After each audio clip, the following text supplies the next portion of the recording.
Good. All right, Shalom. First and foremost, we want to give all praises, honor, and glory to Yahawah, Bahashem, YAHAWASHI, Bahashem, Makakadash. Double honor to the apostles and elders of Great Millstone. Peace, love, salutations, and blessings to the house of David, which is the elect. Right, coming back out here once again through the spirit and power of Yahawah, Bahashem, YAHAWASHI, and to prophesy. Right, ushering in the kingdom of heaven, which is the kingdom of Israel. Right, to proclaim righteousness on the earth. Right, which is long overdue. You know, as we see the wicked is moving, all right, as the title reads, they are in no huddle mode, right? Which, you know, is a term from football. You know, when you really, you know, when you don't got much, right, and you need to, you know, score, you at a disadvantage, you start to be in scramble mode, right? You start to, you know, try to do things on the fly, right? Try to speed up your process in order for you to win. And this is what we're seeing this devil doing, right? And a lot of times where you are in no huddle mode, a lot of mistakes happen, right? A lot of things are not, you know, conformed. It's not in order. And we're also seeing that as well, right? Me and the brothers was talking about, you know, how Satan house is being divided. Brother can pull that up, Mark the 3rd chapter, right? Seeing Satan house being divided, right, on multiple different levels, right? As we always speak about the fact that you have Russia adversary against Babylon the Great, against America, right? Those are of the same household of Esau, Edom. Okay, but even within America, you're seeing the whole Satan house being divided through you know, what shit was going on with the MAGA turning their back on, or should I say, is not really fucking with what Trump is doing, right? As far as these small hats, right? A lot of American Edomites, period, are starting to look at these small hats as a problem. Right, you just had the whole thing with what is it, Marjorie Taylor Greene. She just announced her resignation from the Congress, right? Because she's basically saying that what they are doing, right, the so-called Republicans, that we're not for any side, right? You know, just have to put that disclaimer out there, right? We're not for the Republicans or the Democrats, all right, or the independents or the socialists or any of those things, right? Because all of that, at the end of the day, is all a part of the beast. Right, as the scripture says, 2 horns like a lamb, but spake as a dragon. Right, and we are here to herald the coming of the true government, which is the house of David, right, the throne of David being established. But you know, as we're seeing that, and as we're seeing what the Lord is doing, we're seeing how is crumbling right, you know, right before our very eyes. Right, we did the live stream the other, was that last week? The House of Cards. Yeah, that was this week, right? That was this week. The week before the week. Okay, yeah. So we had the House of Cards is falling, right? Hey, Babylon is falling. You know, we can get that as well. But you know, as this devil starts to see that he doesn't have a lot of time, we're going to start to see a lot of more draconian measures take place. A lot of things that is going to come. You know, it's going to be overt, that he is forcing this change upon the people, because it's no longer of a sense that he has time to try to use, you know, deceptive means coercively and subtly to try to bring this thing about. It's going to become now more, you know, aggressive in his manner. And that's going to bring in the chaos. That's going to bring in a lot more uproars. That's going to bring in the Egyptian against Egyptian. It's going to bring in a lot of disorder amongst, you know, the regular life. Right, and that disorder is going to be used, right, as a mechanism, as we always go into the Hegelian dialectic, problem, reaction, solution, is going to bring in the solution that they think is going to bring in their ultimate, you know, agenda. But that's when the Lord's going to destroy that.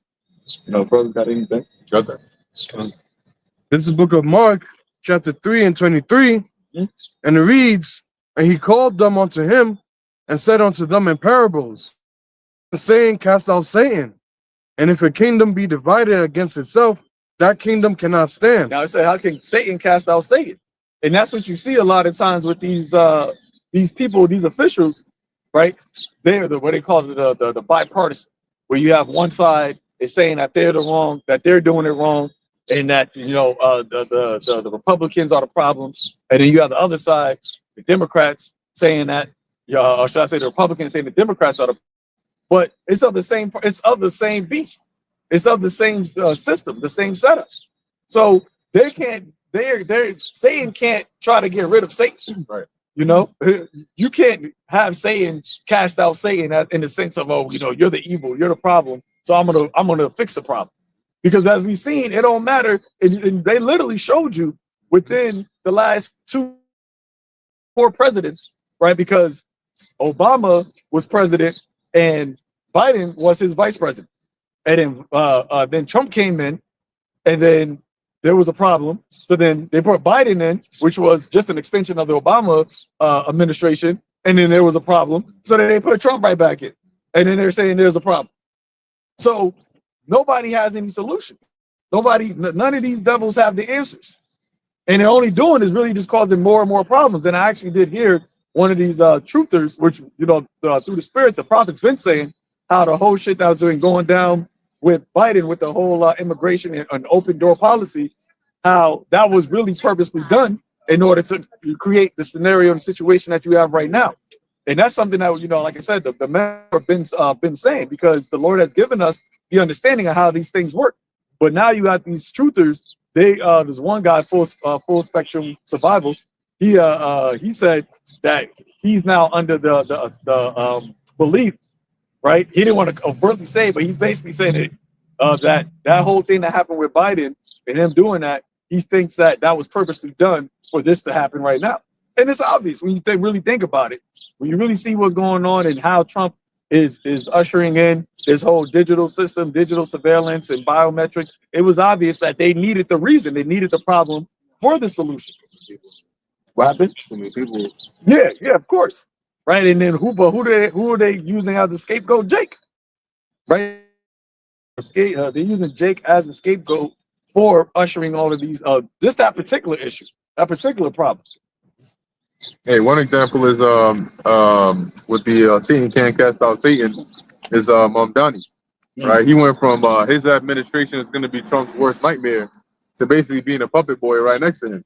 You know, hesitating because they asked him about him calling Trump a fascist, and then Trump was like, ah, "It's okay, you can say yeah." And he says yeah.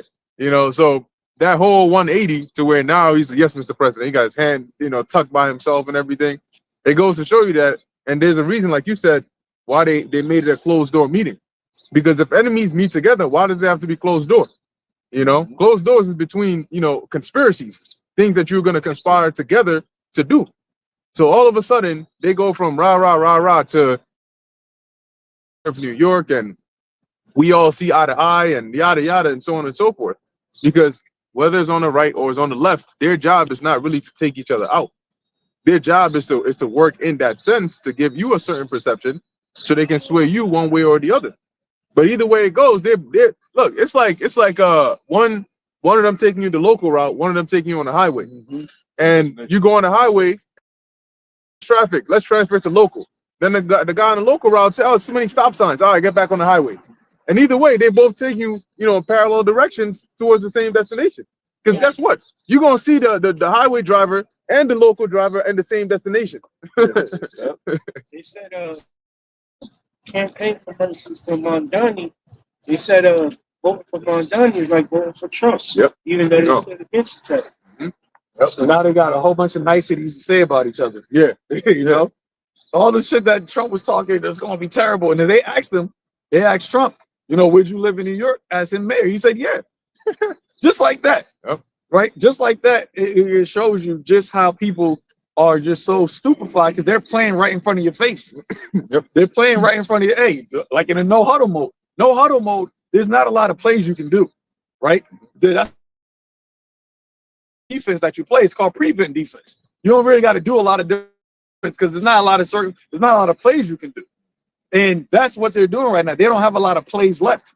So it's predictable to those that know, right? But if you're not, and sometimes the no huddle mode you can get scored on because you're not, you're not prepared for it, right? You're not prepared, and you're not really paying attention to the setup, and that's what these people are, man. They're getting distracted because a lot of no huddles are a lot of trick plays, right? You do a lot of passes, and then you got all these things, so you getting tricked by the actual play. But it's really if you keep everything right in front of you and you pay attention, then you don't let them score, you win. But people are getting trickery by the and all of these little BS shits that's going down, and they're not really seeing the major thing that's happening, which is this beast system. The one thing that's being consistent is this AI system that is continuously being talked about and continuously being ramped up. So I had a precept just to back something up. You said Psalms 64 verse 1. Hear my voice, O God, in my prayer. Preserve my life from the fear of the enemy. Right? Hey, and the enemy, as it says in the Hebrew, it says personal or national. So for these guys that are talking about, oh, your enemy isn't, everybody. It's not a nation. No, you can have a nation that is your enemy. I told you in Psalm 63, he didn't say specifically Agag of Amalek, right? He named Amalek, period. When the Lord told Saul, 83, my bad. I said 63. Yeah, it's a lot, kid. 83. When the Lord told Saul to get rid of Amalek, he didn't say just go get rid of a couple. He said everybody, even the animals. Yep. You see, because hey, wickedness, purge exactly, and that's ultimately when they go into captivity, the whole house has got to go into captivity. If the fruit is evil, then the whole tree is corrupt. That's what YAHAWASHI said. So it says personal and national. It says, hide me from the secret counsels of the wicked, from the insurrection of the workers of iniquity. Counsels that they're doing, like how the brother said, right? Those closed door meetings, right? So when they do the Davos meetings they're with, they show you certain things, but then they got a whole other counsel, a whole other conversation they have in the back. Yep. And it's always been like that. The Bilderberg, even hear about a Bilderberg meeting. You didn't even know what that was. Yeah. And then when people found out what it was, go there and say, what are y'all talking about? But they wouldn't even let you. Couldn't. There was actually like a road, and then you couldn't even get to like where the building was. They had it blocked off for like miles. Yeah. So they had like all of the news people like miles away from where the actual building was. And then they would walk them, and they would see like the cars come. That's we all didn't really see in there, so they'd be trying to see like who's coming to the meeting, and it's because of what? Because those secret councils is really what they're talking about that you're seeing played out on the earth. That's why Klaus Schwab said that the people in this room are the stakeholders of the world. Verse 3, who sword and bend their bows to shoot their arrows, even bitter words. And what is that? That's their laws, their legislations. The things that they put in place, those are the bitter words. Those are the arrows. And you got Trump say about the federalizing this a standard AI, a federal standard for AI. Yep. We can't have 50 different rules for AI. And the thing that these devils have is the sensible. Oh, you know what? That does make sense. But then the standard, right? The federal standard is going to be the standard for everywhere. But what is he actually talking about? Right? He's saying, oh, no DEI. We got to get rid of no woke AI. And we already broke down whenever they use the word woke, they're talking about you niggas. They're talking about Jake. Yep. Because the word woke comes from Jake. That's so-called African-American vernacular. Get up to where that terminology came from. And it actually stems from Jake being aware of social issues, social problems. When Jake in the 70s, 80s, stay woke, brother. Meaning stay aware of what they're doing, what the enemy is doing. But now they twisted it and used it as a sense, oh, that's a problem. You being aware, you being awake, you being noticing this devil, that's a problem. And this is why ultimately, as we always say, the truth is not going to be always accessible. As me and brothers was talking about, you have these small hats putting millions of dollars speaking publicly about trying to put out positive propaganda on what they're doing, using TikTok, using these different social influencers, using these different, you got the APAC and all these guys trying to push out positive propaganda to make the 48ers look better because everything has not been revealed, starting with this truth, revealing the wicked, but you got everybody talking about, the wickedness that these devils are doing. That's why they try to bomb the news, the alternative news over there in Gaza, because they was putting out what was really happening on the ground. See? But the thing is, that propaganda, quote unquote, that they're trying to use via their media isn't going to work if you still got the truth that is out here. And that is why they ultimately are going to stop the actual truth from being out here. In order for you to use social media, to be an influencer on social media, you're going to have to get down with what they're doing, get down with what they're saying.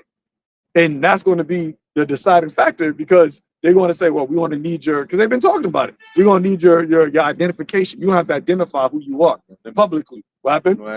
Anonymity on social media. There you go. You're not going to be anonymous. You're not going to be stay in the spirit. 144. Yeah, word. You're going to be blank blank that lives over there. And this is who your mother and father is, and this is who your son is, this is who your girlfriend is. And then that right there is going to be what causes, as the Lord said, the parents to betray your friends to betray, because now you are tied and associated with other people, and those people are associated with you. So then they're like, oh, don't you know this? Hey, they did it to Peter with YAHAWASHI. Don't you know him? I don't know him. You know, and that all happened because that was a testing, right? When the Lord told Peter that Satan desires to sift you. And a lot of men are going to be sifted when that time comes. A lot of men that claim to be in this truth, when that time comes where you are being publicly demonized, and people that know you is going to go to the next level of now, oh, they're saying this, this, and this about you. Are you going to be able to withstand that time? That's right. That's right. Where was it? Oh, verse 4, that they may shoot in secret at the perfect. Suddenly do they shoot at him and fear not. And who was that? That's the hopeful elect. That's the perfect, right? Those that are blameless through the blood of YAHAWASHI and through the word of their testimony. Verse 5, they encourage themselves in evil matter. They commune of laying snares privily. They say, who shall see them? And that is, as we were talking about, those private conversations that they had. They encourage themselves in an evil matter, because they're not. You don't go from talking that much shit to having one conversation, and then now y'all just best friends. Yep. The shit that you were talking was public. Everybody seen how much shit about each other. So you just had one conversation, and everything is just all good now. Come on, no, nothing works like that, man. Yep. And the dude is a snake, because first he said basically, because he tried to save his public image, so he basically said, oh, don't send any money, we're gonna be all right. Then he comes on another ad talking about, remember when I said don't send any money? Yeah, start sending it now. He said, I wasn't asking before, but now I'm asking. And he's talking, and you got dumbass Jake that will actually go, here it is, you're already suffering, the economy's bad, but you're gonna go give him money so he can go and fund TGs and shit that has nothing to do with you. Now, giving them the benefit of the doubt. He's giving them the benefit of the doubt. Remember? Yeah. They go. This guy I know, he basically he went and voted for Mamdani, right? Because the dude's name had Kwame in it. So he was like, oh, that's the Jake name. So you know what? I'm gonna vote him in. And I said, yo, why your boy doing a 180? And he's like, I'm at a loss for words, man. Then like 2 hours later, he comes back and says, but I'm gonna give him the benefit of the doubt, until he starts implementing them policies, then we're gonna see. So I said, there's no you Jakes, we don't talk to you. There's no getting through to you. Now, there have been a lot of people saying that it's either one of two things with this guy right now. There's this thing apparently in Islam, it starts with a Q. I forgot what. Yes. Oh, that's the spirit. That's the spirit. Yep. Takia. Yeah, that's the spirit. Yep. And they're saying, some people are saying that that's what he's practicing, which, long story short, the J's got something like that. But it basically, I think it's like, it allows you to lie so long as it furthers Islam. Well, yeah, it says, Takia is a concept mainly found in Shia Islam. Its original purpose is self-preservation, not spreading Islam. It allows a Muslim to hide their faith or withhold the truth only when they are under real threat of persecution, torture, or death. So with a snake like that, he could very easily spin that to justify himself, because people are saying, wait, hold on, you're Muslim, but why are you supporting TGs? Because in your Quran, right, they're not with that TG stuff. They're not with the Moism. So all these things, prostitution and all that, we're gonna make that, we're gonna legalize that, we're gonna do all these things. And then on top of that, you supporting the J's, which are blatantly anti-Islam, right? They've showed you that. So what's going on here? You know, and that's what people are saying is either he practicing Muslim or he's practicing that. More than likely, whatever the case is, I think he's just a puppet they threw up in there anyway. But it's similar to what the Jays got, where they'll like Haran always goes into, they'll take an oath that allows them to basically like void any other oath that they take or they tell you. So they may say, yeah, we'll do this, but it's kind of like saying it with your fingers crossed. They don't really got to do it. That's why they end up us, and that's why their motto is in through deception we make war. Oh, and then after you, Haran, I think.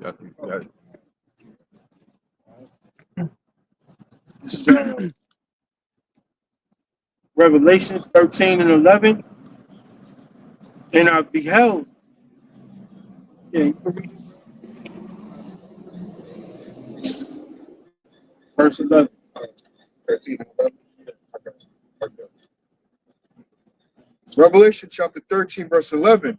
And I beheld another beast coming up out of the earth, and he had two horns like a lamb, and he spake as a dragon. Right, they on the two different parties, but still speaking under the same pretext. All right, they all got a agenda that's accepted by them all, like the Quran said, when they sit at those tables, when they go behind closed doors, they agreeing on all those terms that's going to be beneficial to them, but like detrimental to the rest of the people, you know. So that speaking of the dragon is those laws that's those what they call it the big beautiful bill. Yeah. So those things is coming down the pipeline, and we're gonna see it. We seen it before. Those is that they saying that they those other camps predicting like 2030 and all of that. We seeing all that stuff happen right now. They in a quick no huddle mode because they doing all those things because we exposing them. So they gotta jump in advance to do what they doing right now. That's it. Yeah, and hey, real quick too, they Tom Holman, he said that ICE is gonna surge into Mamdani's New York or Mamdani's NYC. Now, watch what his reaction is, because his reaction was he said if you're going to deport any criminal illegal aliens, you're gonna need to go through me. And now he just had a meeting with Trump. So let's see what he actually does when they start doing that. If he slithers away, well, you know, he's a criminal. He was a criminal, so you gotta take him out. But let's see. People do the same thing Adams did, nothing. Yeah. Hey, Khan, I got a quick precept here. Y'all boys can hear me? Yeah, we hear you. Yeah. Loud and clear, bro. All right, cut.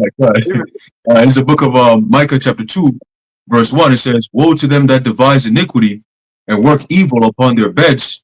When the morning is light, they practice it because it is the power of their hand. Right? So going back to what the Zaquan was reading about these elites and how, and even Bakar mentioned how they have these behind the door, closed door meetings, right?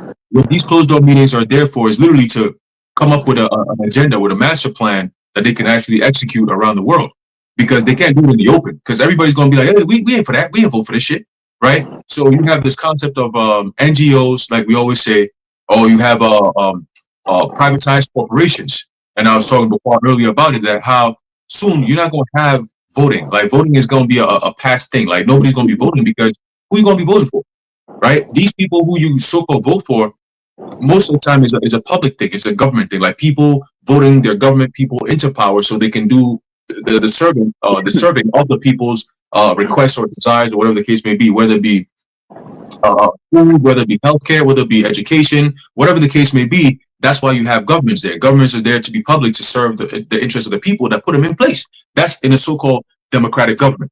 But now you have this whole PPP, private-public partnership going on, where corporations are now taking over your governments. So you don't need to have voting anymore. And like the Zaquan brought out in Psalm 64, right, where it goes, I'm going to get that real quick, at verse 5, it says, they encourage themselves in an evil matter. They commune of laying snares privately. They say, who shall see them?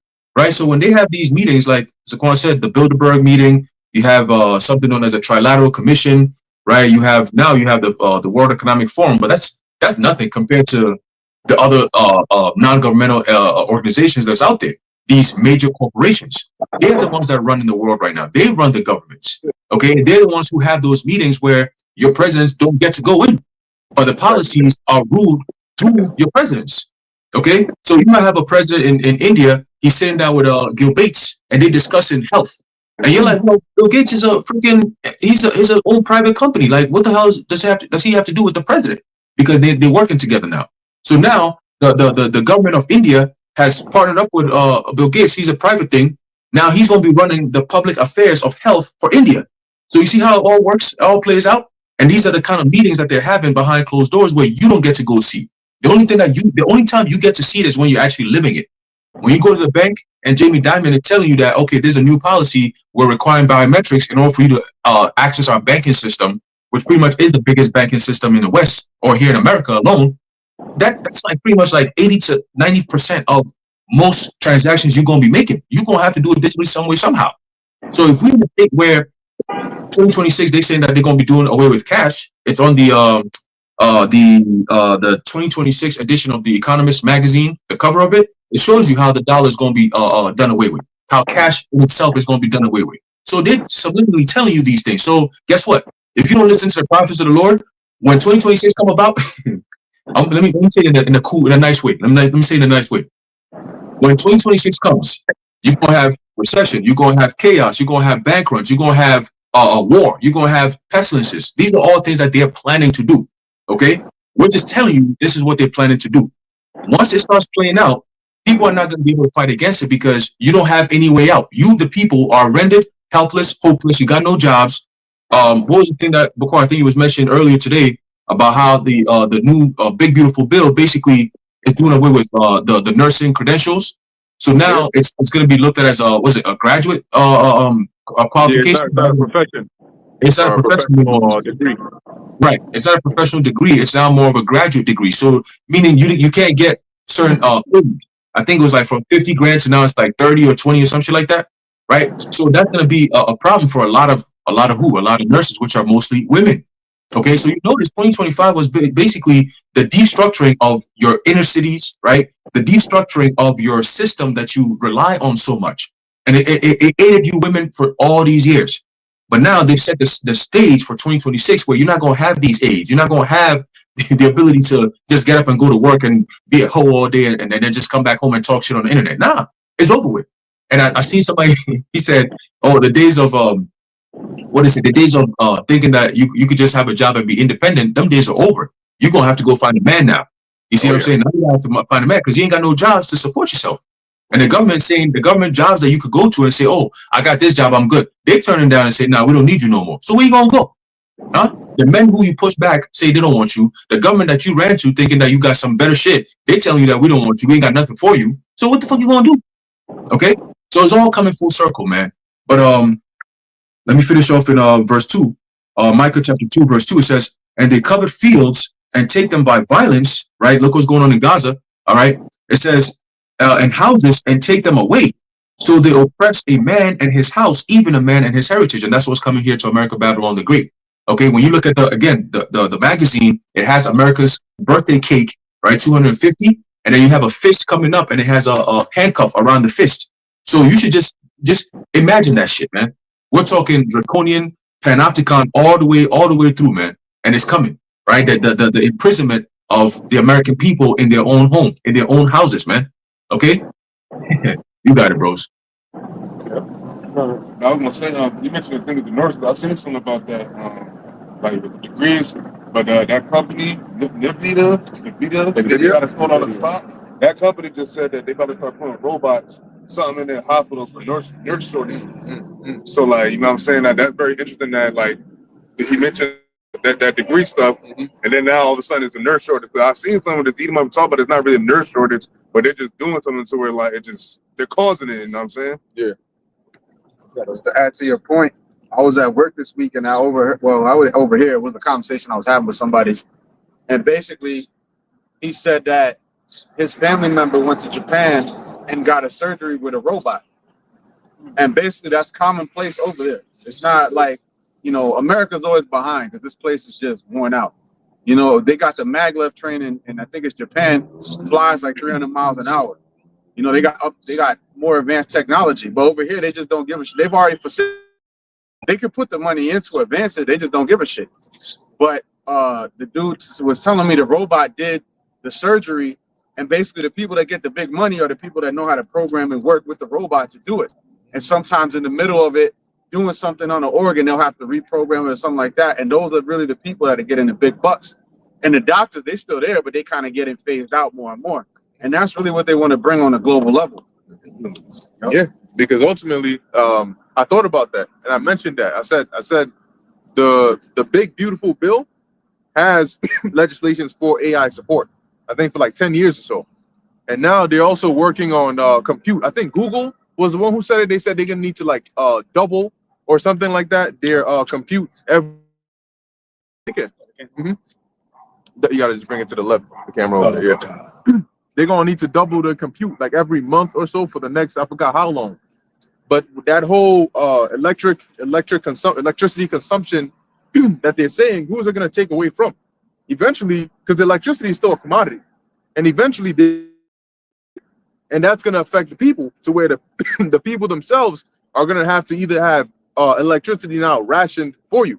But like you were saying, Shai, this whole AI like boom didn't come out of nowhere, right? When you go back even to the 1970s or so, virtual technology, they had artificial intelligence technology and all of that, but it wasn't at a stage where they were ready to release it to the public. They started to release it to the public when they wanted to test their actual technology. And what better way to test it than out in the wild? So really everybody that has free access to this technology, they have like Sora 2, video generation model. And you got people making videos of like, or like just some wild, crazy shit. And people are just using this because it's very powerful technology. They got technology that could change your face and make you look like a woman, change your voice and all of that, right? Yeah, very deceptive. But they got in the hands of the average public individual. It's to test it, to see, because, you know, it's foolproof. They're talking about for customers, because ain't nobody dumber than a customer using technology that you told them how to use. You know, you tell them, look, this is meant to be used like this. They're going to break it in a way where you never thought it could be done. So that's good for them, because they can actually make it foolproof. Now, with the robotics that they're doing now, the next thing is robotics. It's merging artificial intelligence, because AI is code. It's intelligence. It doesn't have a physical body. So up till now, they weren't able to really integrate it with the real world, just the digital world. But now that the digital world is enveloping the real world, they're giving these they're merging with robotics companies, especially like NVIDIA, which developed the chips and the actual manufacturing of these robots. Because in these factories and warehouses, they have the robots that are doing these things. And all of you that buy like the Meta glasses and all these things, those train the AI robots live. So those robots, they live in this like pseudo world where they're streaming all of the things you see and how you're interacting with things into that world. And that's allowing these robots to move more seamlessly. Like you were saying, Elisha, they're going to have these robots that are going to come and they're going to be replacing humans because they can perform surgeries with precision. You're not going to be in the middle of a surgery. You got to scratch your nose. Your arm is tired. It's getting fatigued. No. And they're doing brain surgery because that's a very delicate thing to do. They're going to do it very meticulously. And all it takes is one or two to see that, yo, you can actually have this robot do it. And where them doctors going?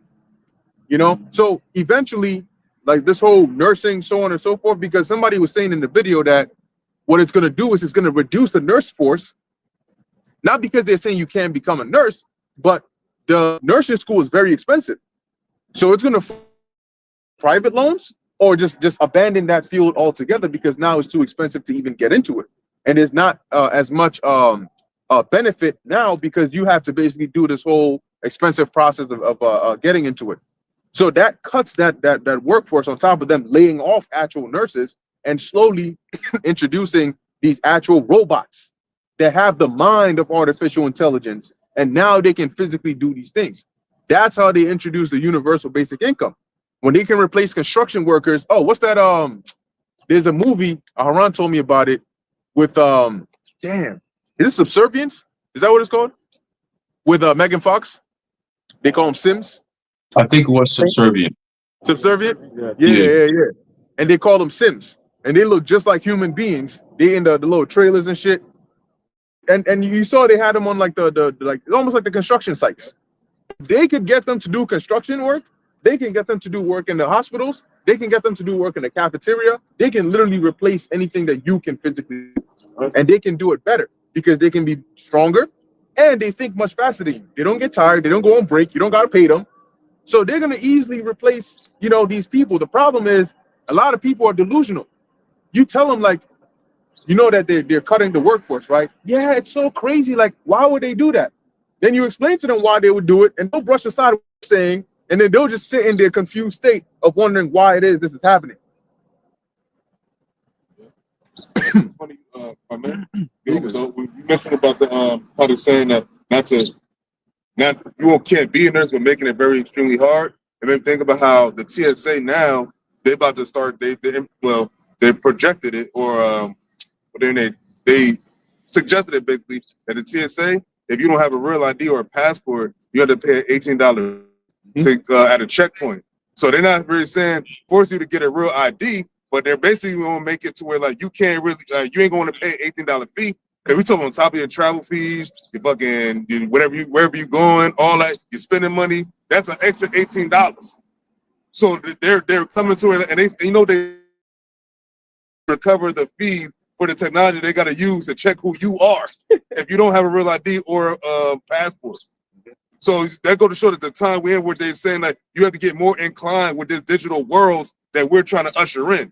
And they're going to be doing it piece by piece, step by step. So in the society, you're not more comfortably anyway. Yeah, they got AI and everything, even YouTube now. Now you go and you can click ask and it'll summarize the video for you. Yeah, now you can even change the audio, the voice, the language of the video that's playing. So now people don't even gotta watch the videos anymore. Now it's too much work to watch a video. You just ask the AI, yo, what's this about? And it'll tell you about this is what it's about. Isn't that crazy? So they're literally getting you to the point where it's too much work to even think. But that's what they said about the smartphones, right? The smartphones made people dumber. Yep. So how much more with the AI? Yep. Because they're saying that the AI is going to make that smartphone obsolete. It's going to make the smartphone stupid. So the people, because it's getting to the point where, like you just said, they don't want people to think. They want people to be told what to think and how to think, and that's why they're going to make thought crimes. You know, you had Elon Musk said that, yo, you ain't going to need prisons anymore because if you have a criminal, you just give them an Optimus robot. It's going to follow them around, and as soon as they try to commit a crime, they're going to stop it. And I was like, well, how are they going to stop it? How are they going to know that it's about to commit a crime? Because you're going to have that, you're going to be integrated into the system. So they're going to, like how you've all said, you're going to be hackable. So it's going to be able to detect. What did Chief Justice Roberts years ago? That there's laws that can a microscopic tag be put into an individual that is to determine whether or not they're predisposed to crime. There's actually laws on that. You will rule in your tenure, mark my word. And that Chief Justice judge, he's still in as one of the judges right now. He's older because that was years ago, but he's and you see actually when he said that, it went over people's heads, right? Because it's like, what the fuck are you talking about? Because that technology wasn't spoken of in public. They had it back then, like our brother mentioned, they had it. There was something that they were, working on. It wasn't being put to the forefront. But once this whole thing happened with the lockdowns, they said, boom, what this is the time to bring this out. This is the opportunity to reset the system. I mean, it was like another form. Hey, they talk about also too with the hospitals. Well, I forget what they called it, but something to where like they could put a V in you without your consent. Oh, the Vanessa. Yeah. Well, they hide it. Technically, they're gonna say they got your consent, but without you knowing. You didn't know you were giving consent to this because they reworded it in a certain kind of way, or they hid it in like a freaking 10-page. Because you know what they'll do? They'll give you them long ass forms and then they'll use the yellow, you know, highlighter and just be, oh, just put your initials here. And you know, a lot of the times too, with shit like that, they do it at the most opportune time for them. Get the ambulance when somebody's having an emergency. The ambulance comes to pick them up, but then they have a whole another person that has nothing to do with what's going on. That person comes to, you know, a loved one, like, you know, if you just sign right here, that person is not thinking about these paperwork. They're thinking about, yo, I just want my loved one to be good. So they, at a time where they're distraught, they're not paying attention, they're, you know, you're like, this and right here, you know, we're gonna take care of them. You know, don't worry about it. They don't tell you what to read. They don't tell you what it says. They just say, yo, we just need you to sign this. So then after, the shit could be just a little bit, some of the small problem, but now you got to pay $10,000 worth of you know medical bill because, and once you signed it, that's the covenant, that's the contract, Almost every time. and that's what this devil is doing, but on a global scale, and that's why we always say they're going to bring some type of black swan event, something that is going to be catastrophic to where people are going to be in a disarray. People are going to be confused, right? And in the time of that confusion, during that time of them being scared and afraid of what's happening, that's when they're gonna come with the contract. That's when they're gonna come with the covenant, which is what that MOTB, and it's gonna seem like it's something that is going to help. It's gonna be beneficial. That's what they're even doing now. They're telling everybody, "Oh, this is going to bring hundreds of thousands of jobs," but everybody's losing their job. It's going to kill millions, but everybody's losing their jobs. And then on top of that, what type of job is going to bring? Because it's not going to be a whole bunch of different types of jobs. It's going to be one type of job. Like how they showed you in that movie, you was talking about Elysium. Everybody was only just working to build robots. That's it. You was working to build your overlord. It's either like you're in the physical warehouse building it, or you're a programmer of it. And I remember this lady from, I think she was of the world government. And she said that in the future, everybody's gonna need to know at the very minimum how to program. Like even like I think she said Python. Python is gonna have to be like it's gonna be like how you use Microsoft Word. Bro, you gotta know that. My son, 6th grade, one of his classes now is engineering. 6th grade? 6th grade. And they're introducing on the second half of the semester. So year. And I'm like, so looking at it, it's not in the first part because the first half you got the arts, you know, the regular. I see the second half, it said engineer. I'm like, engineering? What the fuck?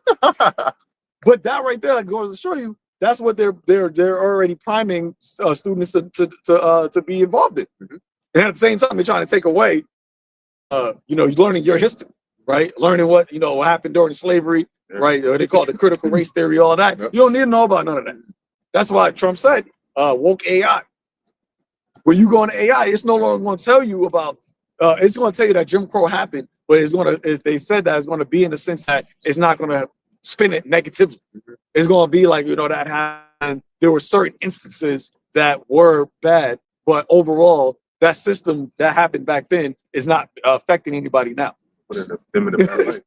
And they'll do it in a way where they could justify it. I got you, bro. Like with plausible deniability is one example of the kinds of things that they do, where it's like technically what I said wasn't wrong. Like that.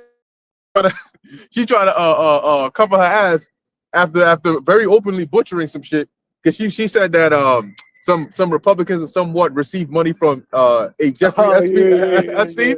She said, I said a Jeffrey Epstein, not the what. They said, look, bro, you done, you cooked, you know. Yeah. Because maybe think when you talk about the brother talk about the ambulance. So like Esau does it a lot because when you get these, you got some kind of agreement. It's a long ass list, and they know the psychic people that I can't read all this shit. I'm not about to read all this shit, and they bank on that shit. And what happens? We all sign the shit at jobs and all that. Be a long ass paper, and you don't know, really don't know what you're signing. I mean, you read some of it, but like on some real shit, they know at that time, like the shit you have that they have there, that shit will take hours to read it, like thoroughly and understand. Yeah, understand it. But they saying that you should like have a lawyer reading that type of shit. You know what I'm saying? But because the lawyer is the one that wrote it up. Yeah, they're lawyers. The Amalek. there you go. So speaking of Amalek, now So you want to control everything, and now everybody, you've been found out. So let's see what the judgment is for you. This is the book of Isaiah chapter 10, verse 1 in the NLT. It says, what sorrow awaits the unjust judges and those who issue unfair laws. That's definitely what you've been doing your whole tenure in your rulership. Especially you want to talk about just America and this age of your rulership. Go back to the Romans and go back to the Greeks, but here in America, because here is where you did it, so you made it seem like it was good for the people what you were doing. You made it seem like, oh, that this is for you. Like the AI shit, like saying that, oh, everybody got to become in league with AI. But everybody's not. You can't just get all into AI and just be like, yo, now we all in AI. And what they're going to start doing is they're going to start springing more and more of these unfair laws on us. That's why Trump was all talking about like the I don't know if I have to uphold the Constitution. All that shit. So it's verse 2, Isaiah chapter 10, verse 2 in the NLT, it says, they deprive the poor of justice and deny the rights of the needy among my people, though. He said, my people. Like the brother said, who are they oppressing more with all these, the new laws they're trying to bring? Jake, why the hell are you in Venezuela and why are you in Haiti? Shouldn't you be in Iran? Shouldn't you be over these other places doing shit? Why are you talking about you about to attack Venezuela personally? Like actually American troops.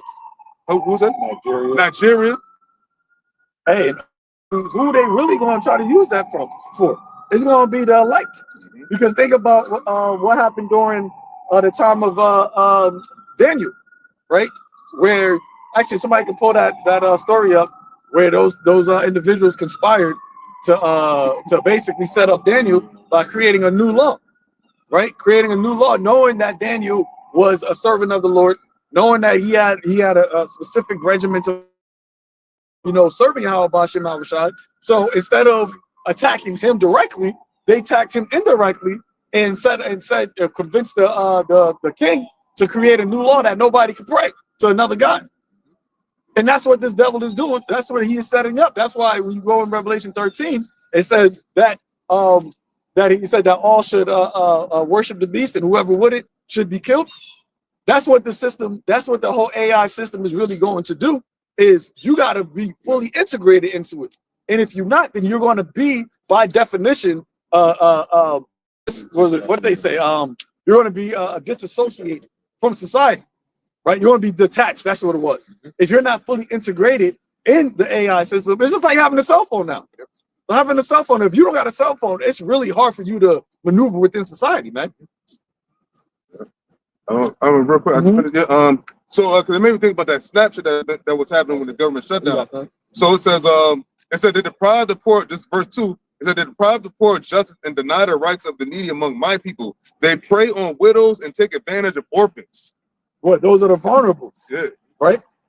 Yeah, that's because even in the ancient times, those are the ones that the society was supposed to take care of. Because a woman in ancient times, it was no independent type of woman. It was very important for the welfare system after the woman, whether she it said widow, so if her husband died, because a woman couldn't, in the ancient times, she couldn't go out and work for herself. So you take advantage of her being defenseless and use that to your advantage. And we are like that right? The Lord said in John that I would not leave you comfortless, I will come to you. And that word comfortless in the Greek was I would not leave you as an orphan. And that's why for us that has this knowledge and this truth, we have the protection. We understand that our husband is with us. Metaphorically, YAHAWASHI, us being the bridegroom. But the people, right, the ones that are not knowledge and wisdom, they're like widows and orphans. And those are the ones who Esau is really going to, those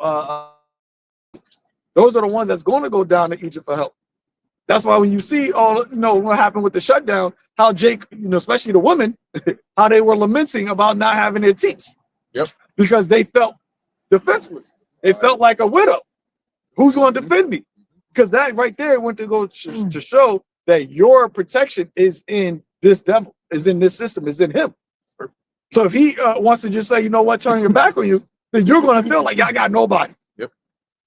And that right there is that was like a simulator. I was like, Esau using that to say, yo, let's see how I can get these women to switch to how much they need me. Because ain't no woman say, you know what, we don't need you know, go back to the man, to go back to our man. We're gonna trust in the Lord. They didn't say none of that. They just became worse. We gonna have to go steal it. Got it? Daniel 3. Yeah. Start from the top. Yep.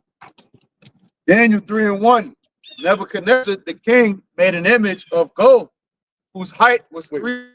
About the six. Thank you, Oh, six. six. Oh, y'all not talking about the one where he made the image about now. No. When he was praying, When he's praying, trying to make a Oh, law. yeah. conspired against them. Start from the top. You can just find that word out. I don't know exactly where it's at. Well, he made a decree at verse 6. What verse? It's about 6, 7. You can start off at verse 4. 4. What 4? What? You can start off at verse 3 or 4. Yeah, verse like 4 is fine. Daniel 6 and 4. 6 and 4? Yeah. Daniel 6 and 4.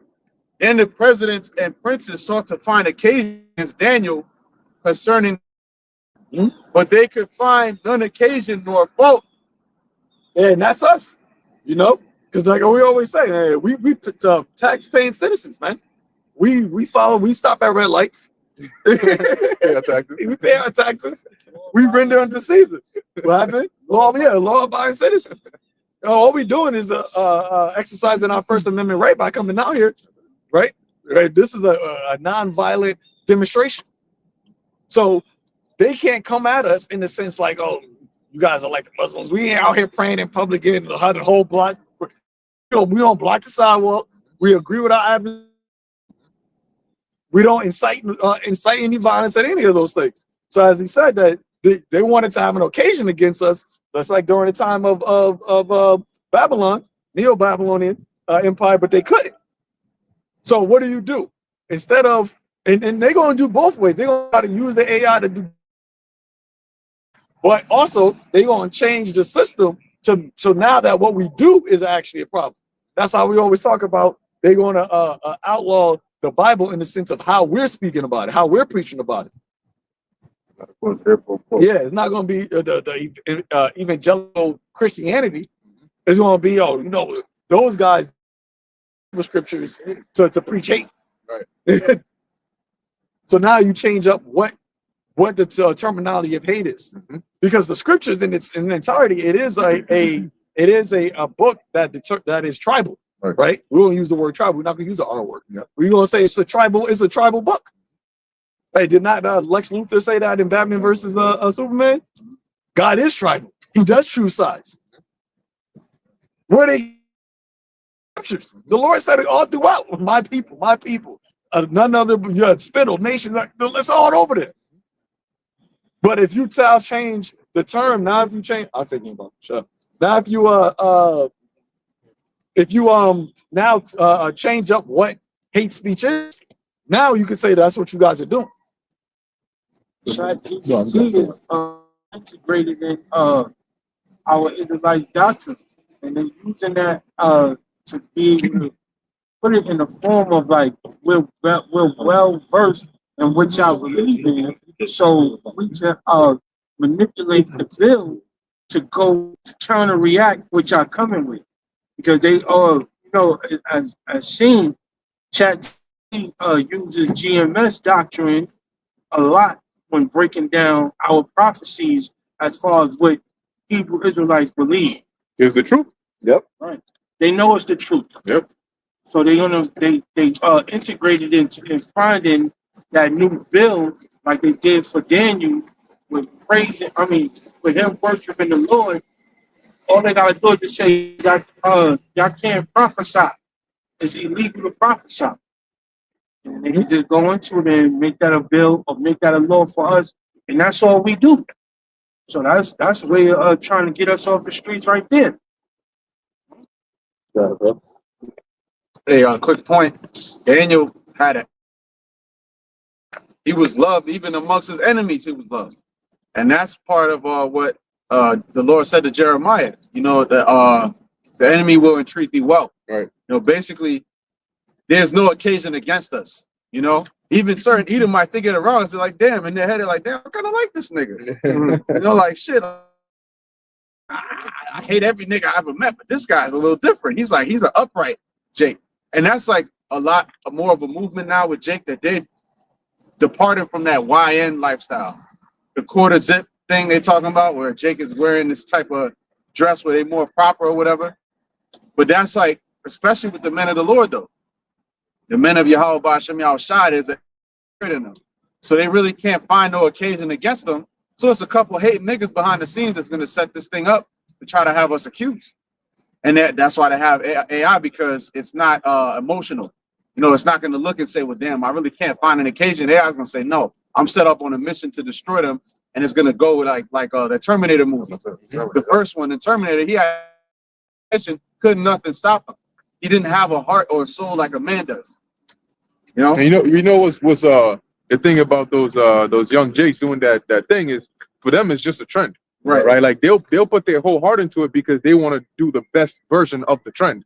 They're not going to do it for righteousness' sake.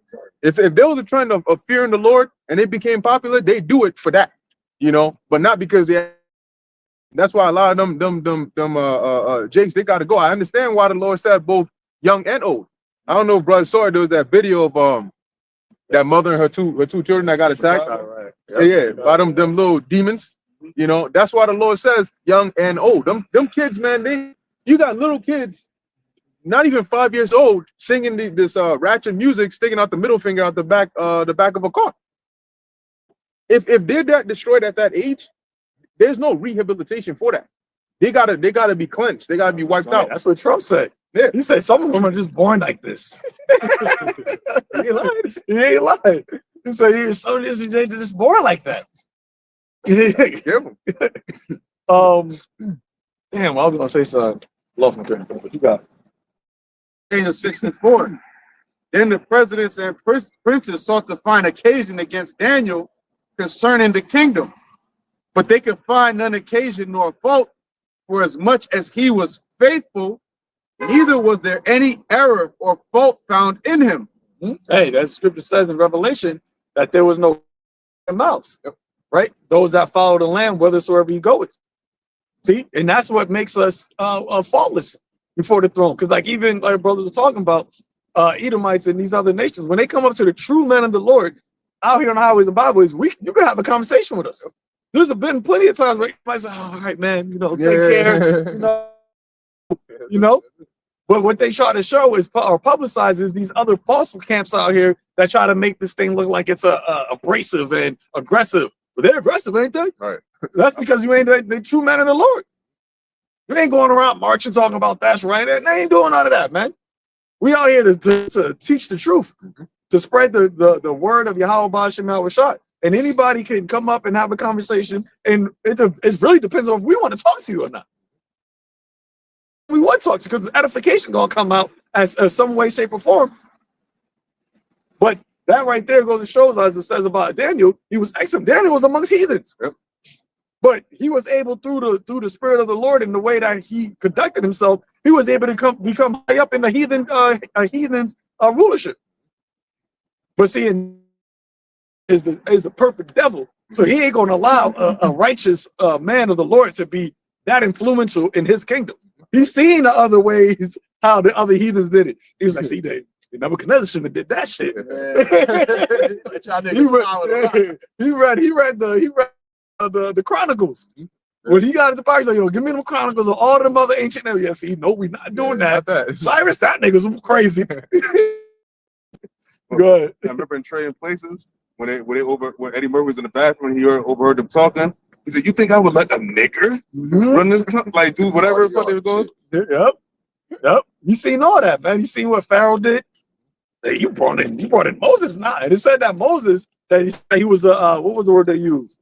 A goodly man or something to that effect from a baby. Basically saying that he was good. That's gonna be a little good kid right there. On point. Yeah. Precocious. You can see that with certain Jakes growing up, man. You can see the ones that's gonna be little niggas, and you can see that. Oh man, he got a good spirit on him. On the way over. Yep. Yeah. And you know what they did too is like you said, they did the reverse. Because rather than taking that one that is righteous and putting him up, the wicked ones that can influence the world in a wicked way. That's why they should have put the man of the Lord in these positions, but who they pick? Celebrities. Right. And you find out how many scandals do you find out coming out about these celebrities doing some weird off shit. A lot of freaky stuff you see come out is really these celebrities that do it. And majority of them, if not all, are Jake. So that's what he did. He said no, because he's not pushing a righteous kingdom. See, back in the world, the heathens, they actually had, like, yeah, they were heathens, but they were about, okay, how can I have my kingdom flourish? Right. Esau, being the son of perdition, his flourishing is destruction. It's destructive. It has destructive side effects. So that's what he thinks about with his deep heart. How can I be more oppressive and destructive? To him, that is flourishing. The lawless one, the man of sin, son of perdition. I had a quick preview. We go back to that. Ecclesiastes 10, verse 5 in the NLT. It says, the ironies of life. There is another evil I have seen under the sun. Kings and rulers make a grave mistake when they give authority to foolish people and low positions of worth. And that's what Esau did in this kingdom, man. Because see, you got Jakes that are influential in Esau's kingdom. Like how the brother said, what type of Jakes are there? Why in the hell is Nicki Minaj doing a speech at the UN? Yeah, that's Christianity at that. Wow. I'm looking at Christianity. And I'm looking at her, I'm like, yo, what? I didn't even know you could talk like this. Like, yeah, of course, that's exactly. That's Nicki Minaj. Like, all of what you present to niggas, to Jake, is nothing but ratchety and harlotry and just folly. Well, you're gonna get in front of a bunch of UN members. This is not about the left side or right. This is about what is right. Like, yo, how long? I know you was practicing that for a minute. Oh, good. They had to teach you. You went to a little therapy, speech school and all that shit, man. Because there ain't no way in hell Nicki Minaj should be up there talking, man. But what they do on these campaigns, you had fucking Megan Thee Stallion up there twerking. You had fucking Amber Rose for the Republicans up there. They had Cardi B. They got all these, and it's always the black woman. It's always a female. It's always an Israelite woman, man. Pitbull. But they did it even with Trump. I mean, Jay-Z with Obama. They had him out there. It is, as the scripture says in Isaiah, children are their oppressors and women rule over them. You got children, right? And that are the rulers of our people, man. That's how do they say that? The rulers of my people caused them to err.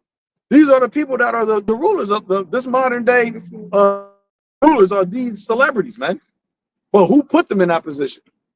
And our people love to have it so.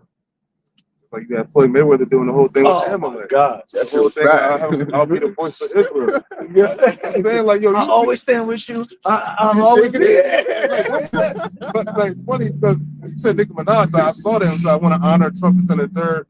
And I'm like, yo, hold up, like, yo, what the fuck are we watching? Is this like, yo, is this real? But this is real. That wasn't AI. No, yeah. But it's like they doing that. Remember, they doing that for the bag, and they doing that to keep their status. Because you remember, Amalek controls all of that. So anything you see on the media, Amalek got his paws in it. So it's like, yo, you want to keep this back? You know, you're well, or you're not fighting anymore. So you got to stay relevant. Hey, that's in the terms and conditions. That was in their contract. Got to speak a voice. Whenever we need you to speak, you gonna speak. Dumb people down, make the people earn. Look, we gonna write it for you. You even got to come up with what you gotta say. We gonna say it. You just gotta read this. So we always talk about with MLK. Same shit. Right.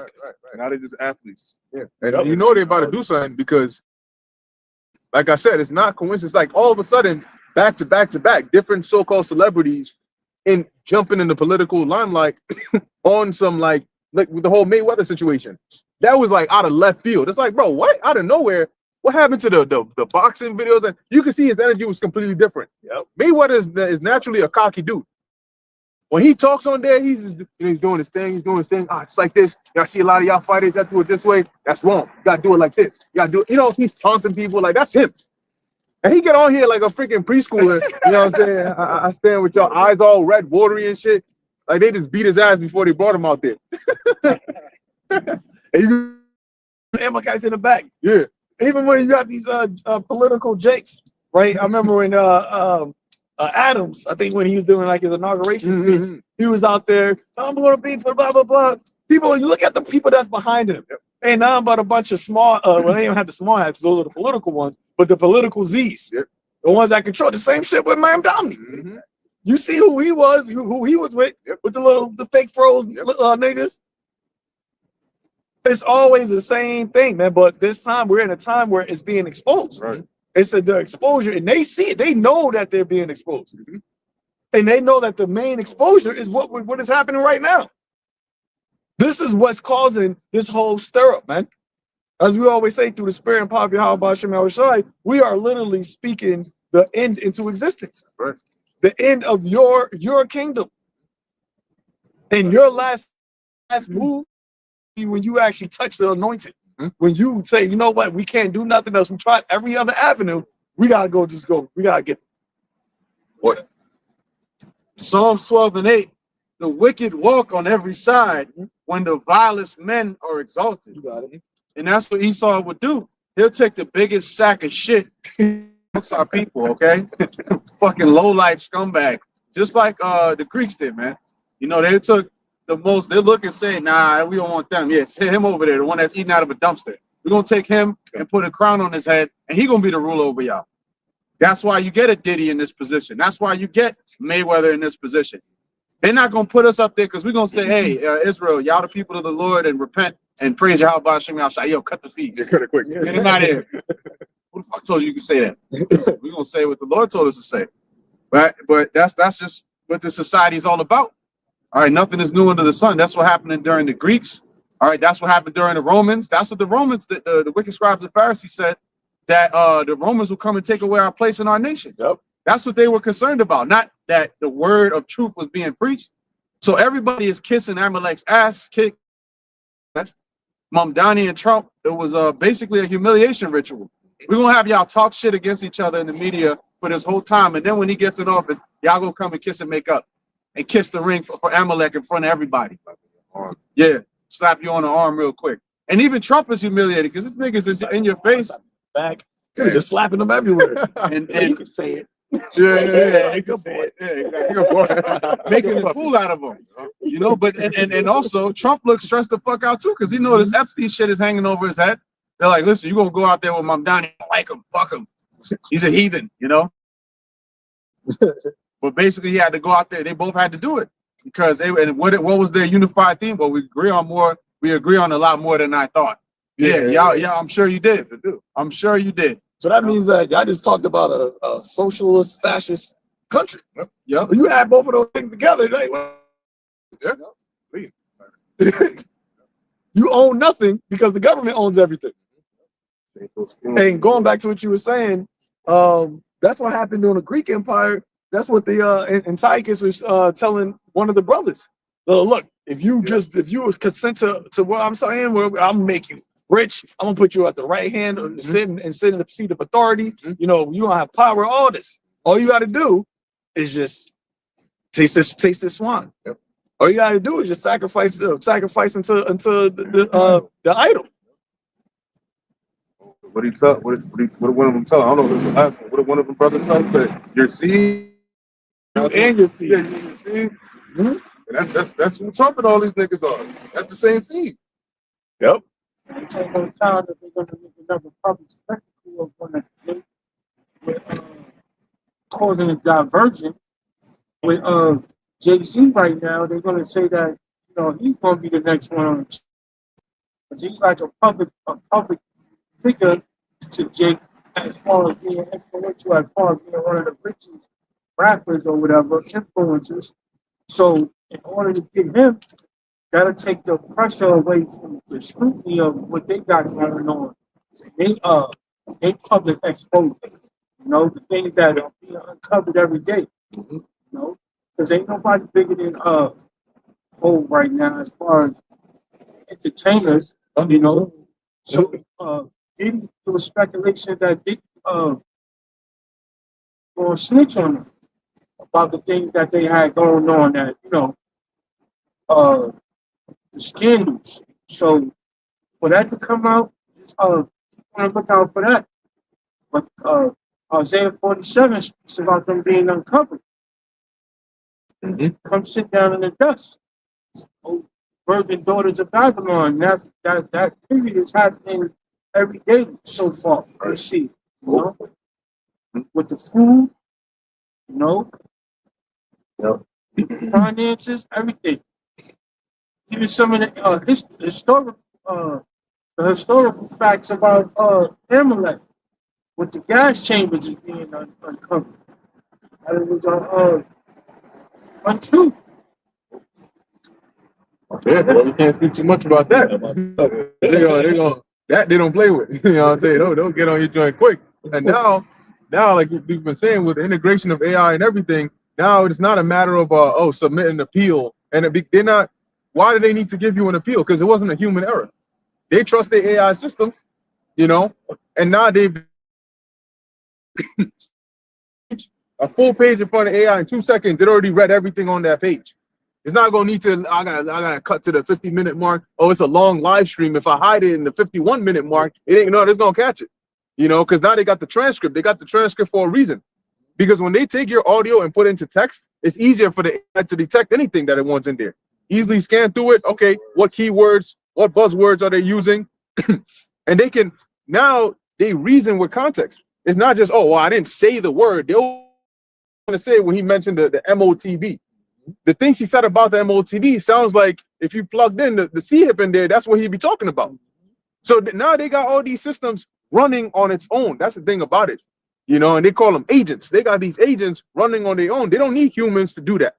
So this surveillance and this prison system that they're setting up right before your face. I forgot what thing it was, but I posted something and I was like the Revelation 13 and 15. I think it was with like Saudi Arabia or something of that sort. But it was basically about them aligning to build like some AI facility or some data center to, what was it? Saudi Arabia. Who? It was Saudi Arabia. Oh, Saudi Arabia, yeah, Saudi Arabia. And basically looping them in because now what they got to do is they can't just build in the US, right? They're building it all around. And these data centers are not a joke. We're talking about big ass, huge football, 2, 3, 4, 5 football field type buildings filled with millions of GPUs. Oh, yeah, Elon Musk and Jensen Huang announced that XAI in Saudi Arabia are working on megawatt project with NVIDIA. Jensen says NVIDIA is working with Saudi Arabia to build supercomputers. Ah, there you go. The water, supercomputers. And how often do you see in these movies, they'll find out, wow, behind all this, it was a supercomputer. They'll usually give it a name. You know, let's just say Oracle, for example. Oh, you got to go talk to the Oracle. Oh, the Oracle said the Oracle. And then you can get to the room, you find out it's a freaking green light flashing in a big ass brick computer. You're like, that's Oracle? Yeah, that's Oracle. And y'all been bowed out to this damn shit. You know, that's an idol. You know, because literally this technology is made with hands.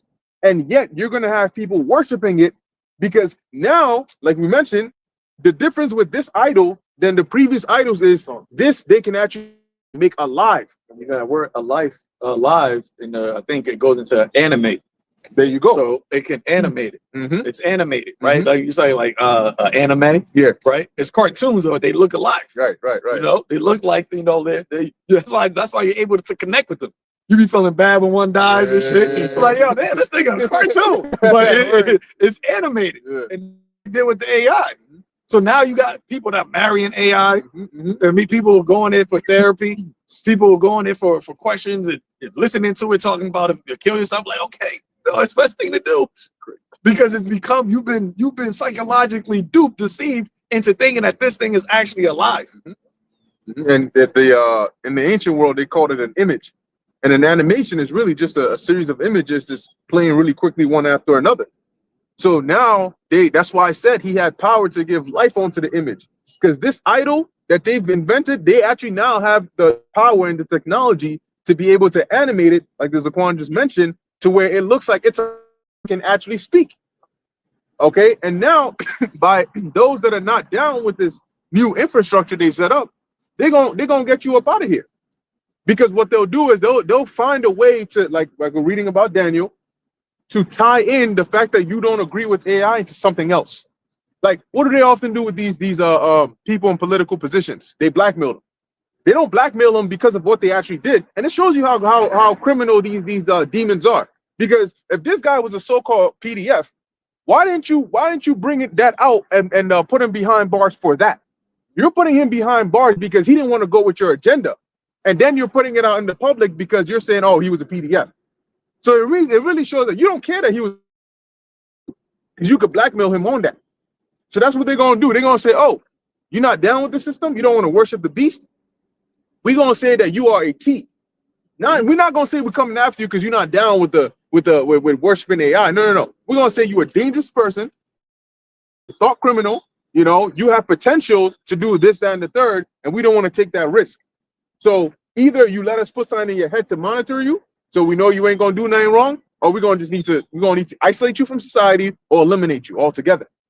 And when that time comes, when they come down with that great wrath, people gonna find out the hard way. And a lot of these people are weak. Stand up. They're gonna act like they are, and when they feel the physical contact on their face and their teeth, they're gonna lay right back down, quick and easy. Because they don't. It's not about how you look outwardly. It's about the engine within you, which is your spirit. That's gonna either have you stand firm or lay on the ground. And the scripture says, a wounded spirit who can bear it. There you go. And Esau is trying to break the spirit. What Bane said, right? I was wondering what would break first, your spirit or your body. Yep. And if your spirit is broken, you seen how Batman was moving. He was irate. Yeah. He was just throwing left. He wasn't even fighting with his skills. That's why he got his ass cooked, because his spirit was broken.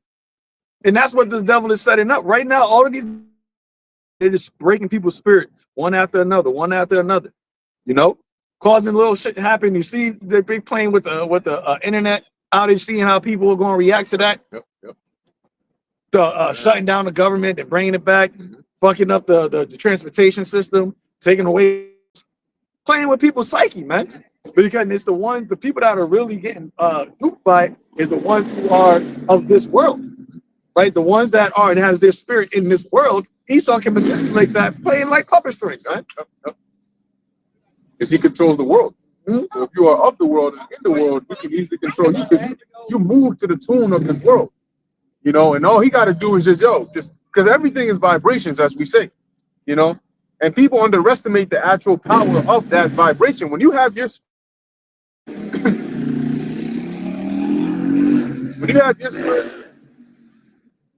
sync with this world, all they got to do is just pull you along, because you know it's just like an addict. You know, an addict, before you go and enter that gateway drug, you do what you want to do. And how is that all of a sudden you're hostage, you know, and then you end up in a state where you can't even function without it. And that's what they do. They throw out this new thing, like what they're doing with these AI browsers, is that they're introducing the new shiny toy, so that the old one you forget about. You don't care what they're doing with that one. Oh, they're phasing out the regular search engine. That's fine. I got chat. You know what a lot of people posted when this whole Cloudflare outage happened, and it took a lot of sites down. A lot of people started posting their order of searches, which was usually they go to ChatGPT first, but since they couldn't go to that, or back to the good old Google search, you know, and then back to this and back to that. And then the last one was actually reading physical documentation. Oh, Salakia, just to go in that part of the reading, you have a lot of teachers saying that these grade school kids, their reading level is like done. Like you got like a freshman that got a reading level of like a fourth grader, and they're saying that there's an epidemic happening where kids are not able to read and comprehend. That they may be able to read something, but they're not going to be able to comprehend what is being read, and that's the whole point of reading. The words, you know, repeat some words, but if you don't understand what those words mean, then there's no purpose to that. That's why the scriptures is a mystery. But that's what's happening now with these children, is their reading comprehension levels are lowest as ever been, and they purposely doing that because, like you just said, they don't want you to read. They don't want you to be able to comprehend on your own. They want the AI to tell you what it means and to interpret the understanding of it. And that's what they also like. No, you know when that started. If you go in the age bracket from the ages of people that's like a kid that's probably like 18 now, go that and a little younger to like, you know, school era. It's all during that emic. That's when it really got fucked up. Because they started doing that Zoom class and all that. That's when it really got fucked up. Right, dead eyes. That's when it really got fucked up. Yeah, and now, like you were saying, Zaquan, you know, they got you to that point where all these kids really understand, because you wonder, wait, how do you read memes?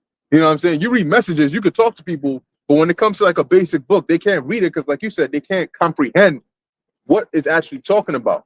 That's why you see a lot of these videos. They'll go and ask somebody, "Yo, if I don't know, if Johnny had 5 apples and then he gave 2 away, how many does he have?" Grown ass adults. Damn, shit. Yeah, it's been a long time since I did that math. You know what I'm saying? That's high school shit, Pythagorean theorem and shit. You're like, what? Basic addition, But they struggling on it because it's barely even proper English. Proper English has become a rarity now, even though the language itself is the bastard language. But it's become a rarity because people don't know how to form coherent sentences anymore. They'll put past and present, future before past. They don't know prepositions, verbs, nouns, none of that. All they know is slang.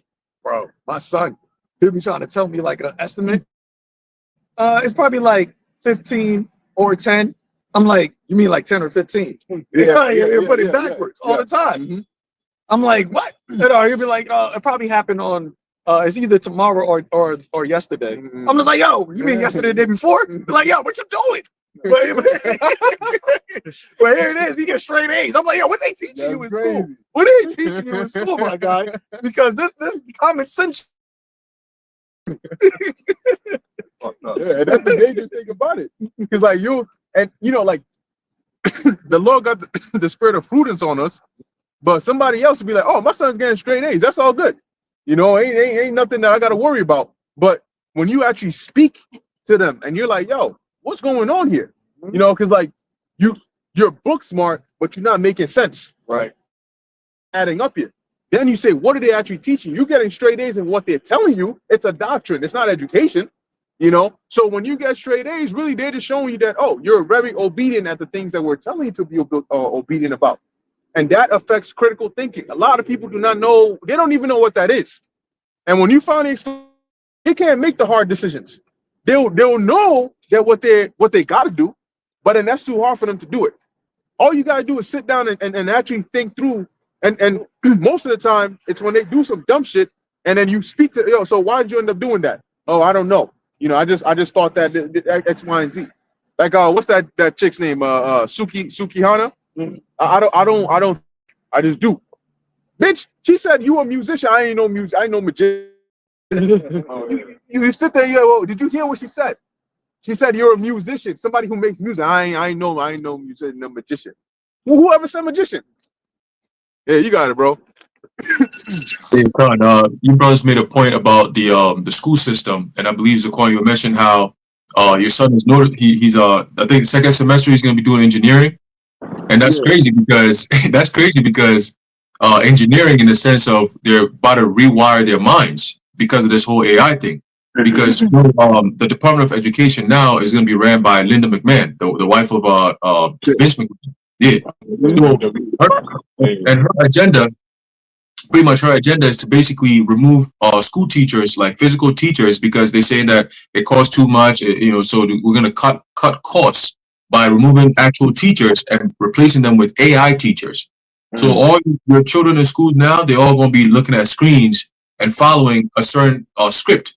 Now, when you take that same concept to a different country, let's say a third world country in Africa somewhere, what they're doing is they actually have a script that the teachers have to follow, literally step by step, like in the sense of, okay, take 3 steps to your left. The teacher actually does that while he's looking at the screen. And then he says, ask the question in this manner. And then the teacher will ask the question in that manner. And then they'll say, okay, now, after 5 seconds of waiting, if they don't give an answer, write on the board. And then so that's the teacher is literally following instructions that will be given to a machine to get to put up put out, right? So now everything is being conditioned to be AI driven, your school systems and so on and so forth. Now, one thing y'all brothers mentioned about the cognitive functions of people today is because there's something known as the Frankfurt School of Thought, right? And when you go into that, they have all these different agendas and theories that they want to exhibit in schools, right? And the first one is critical theory, which we already see now. You got negative dialectics, right? You got standardization.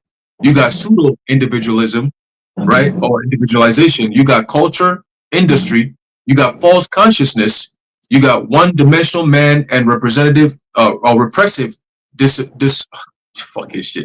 sublimation, and then you got communicative rationality. But the point that I wanted to bring out was negative dialectics. That's what Zaquan, your son, was doing. It's literally their mind is being messed up to the point where they can't think forward. They got to think more like in steps, right? So instead of saying everything like a full sentence, he will say a word in a sentence, and then his brain will formulate, oh shit, hold on, I'm supposed to say it this way instead, because they're being rewired, right? Their brain is all being rewired right now. So they can't just think straight through like how we think. So that's why you got to correct and be like, yo, what the fuck, what are you on, bro? That's like, what are you saying? You can't even communicate that way. And it's all being done by design. So if we were to be here another 10, 15 years, that kind of communication will limit them from actually being social. You see what I'm saying? Because you can't really interact with people like that. So it's a whole rewiring of the brain. And if you rewire the brain, you rewire the person's will to even think outside the box, because they don't even know anything outside of that. You see what I'm saying? So this whole indoctrination shit goes deep, man. And that's what they're doing. All right. But another point y'all brothers made was going into how when the MOTB come out, they're going to use these celebrities. They, like Bakar, you said, they're not going to use men of the Lord, because everything we say goes against their plans. It exposes their plans. It shows the light on it. Like, yo, this is what they're saying, but this is what they're doing. But if you put the celebrities up in there, it's a tried and true tactic of people reverence these people. So we're going to use them as an influence for the minds of those who are unaware of what we're actually doing. You see? So you pick up a Nicki Minaj who nobody's ever going to look at you as you're just an entertainer. And even that, like you're washed up. Like nobody even listens to your music. Why the fuck have they got you on stage telling us to go vote for this and apply for this and do all these different things? Like they did with Cardi B, with Kamala and all them. It was a shit show. But it was done by design to get you to say, oh, I don't want this shit. Nah, I'm going for Trump. You see what I'm saying? And Trump, I remember I was telling you, this is basically his 10th year. 2026 is going to be 10 years of having Trump in some type of governmental position. All right, 2016 to 2026 is 10 years. They deal heavy with numerology. 2026 is what? America's 250th birthday. So again, another point of numerology right there. But I want to make this point here, and I'll bring a quick precept. Go back to the point that they are going to use these celebrities because they have a form of power and influence on the minds of Jake. So they'll use them to say, okay, well, if we get you to do it, then the rest are going to look at you and be, they did it, so I'm going to do it too, right? There's a book of Maccabees, chapter 2, verse 14. It says, then Mattathias and his sons rent their clothes and put on sackcloth and mourned a very sort. In the meanwhile, the king's officers, such as compelled the people to revolt, came into the city Modin to make them sacrifice. And when many of Israel came unto them, Mattathias also and his sons came together. Then answered the king's officers and said to Mattathias on this wise, thou art a ruler and an honorable and great man in this city, and strengthened with sons and brethren. Now therefore come thou first and fulfill the king's commandment, like as all the heathen have done, yea, and the men of Judah, right, the men of Judah also, such as remain at Jerusalem. So shalt thou and thy house be in the number of the king's friends, and thou and thy children shall be honored with silver and gold and many rewards. In other words, come sell out, man. All right, we want you to sell out, so the rest of the niggas, all right, them niggas that are not, they ain't right, they're gonna watch this sellout shit and think that, oh, this is what we're supposed to do. Our leader just did it. Somebody who holds power in our society just did it. So what's wrong with that, right? If you see Jay-Z taking the C hit, if you're a Jay-Z fan, you're gonna do it. If you see LeBron James taking the C hit, you whole ass niggas that like LeBron James, you're gonna end up taking the C hit too. Okay? But let LeBron James get up and say, oh nah, this C hit thing, nah, this some Amalek construction thing. We ain't with all that. We're Hebrews. We ain't trying to, nah, our law says that we can't do this. That's what's gonna happen to LeBron James. He's gonna be the worst nigga ever, from best to worst in 0.5 seconds. Okay? So all these different things that you see going on, there's scripture says there's no new thing under the sun. All right, so be blessed, be happy and grateful that YAHAWASHI gave you men that can actually report on these things and give you the inner secrets that Esau doesn't want you to know, because they know most niggas don't read the Bible. They know that. So the fact that we read it, that's a problem. And not only read it but understand it and go teach it, that's a major problem. You see? So expect 2026 to be a year of complete straight up war against the truth. Like they're just coming out with it now. They got the AI to do it. We've seen glimpses of it now where you can't look, you look up certain information, you can't even find it. That's a war on truth. That's a war on information right there. So how much more very soon where they're going to say, yo, there's a new policy. You can't engage in this type of rhetoric no more. We shutting all that shit down. Okay? So that's what we're preparing for, man. But just remember, these celebrities are going to be, they're all sold out. They're going to have to play a role because the devil got to collect. Okay? The Jays, they got to collect. They're not going to give you all this money and power and fame for nothing. They're going to use you to build up that influence. And then they're going to come to you and say, all right, now you got to sell out and sell your people out. If you're not going to do it, we're going to do something back to you and your family. Okay? So it's either you're going to be sitting with the king's friends and be rich, or you lose everything and look like a demon. I mean, most people in the world, they're going to pick the other side. Okay? They're going to sell out. They're going to bow down. All right? But you got it, bro. That's it. That's it. That's it. Did I bang it? It's the book of Daniel 6 and 5. Then said these men, we should not find any occasion against this Daniel, except we find it against him, God. It's the same thing being played out again right now, man. Because this whole system, right? What did John see? As we always say, John saw the part of the system that is going to affect us in the sense of whether or not being able to be delivered by the Lord or not, being found worthy to be delivered by the Lord. Because we use the AI, right? Brothers talk about, there might time when they come out with the digital wallets through your crypto, through your phone, we may be doing that too. But it's going to be a certain time that we get to, so where it's like, we gotta cut off from the system. Right? Yeah. And that goes because of what? It goes against the law of our God. Because that's when you gotta with this devil. Go ahead. Then these presidents and princes assembled together to the king and said thus unto him, King Darius, live forever. All the presidents of the kingdom, the governors and the princes, the counselors and the captains have consulted together to establish a royal statute. Hey, you got these people in Trump's cabinet. He surrounded himself by a bunch of yes men. Every time they do their little speeches, when they basically roll out these new ideas that they got, they always start, under your guidance, Mr. President, we're going to this, and it's through your leadership that that's aka them saying you live forever. Live forever. You're doing a great job. We're gonna kick your ass, and we're gonna just add these extra stuff in here, right? Make them get them all polished up, and then tell them, all right, this is what we got going on. Because the real ideas that is being pushed is not coming from Trump. Just like how this conspiracy that we're reading about didn't come from Darius. Right. It came from his cabinet. And that's why when Trump if you be saying shit, he was like, the person says it and he'll summarize it. Yeah, we're just going to just do this and that. It's going to be great. It's going to be great. It's going to be, good for it. It's going to be cheaper. He's just the guy to make it sound like his mouth. The marketer. Yeah, that's it. He's the marketer. Corporation. Because all of the policy, I think Stephen Miller, he's one of his policy advisors. Yeah. And that guy, he came out and basically said that you have awoken the dragon. Let's not forget. That's chunky. Huh? That's a kind of heavy set one. No, that's the ball. That's the ball. The Aryan looking one. Oh, he's the one that said we gotta bring back Christianity stuff. That's not him.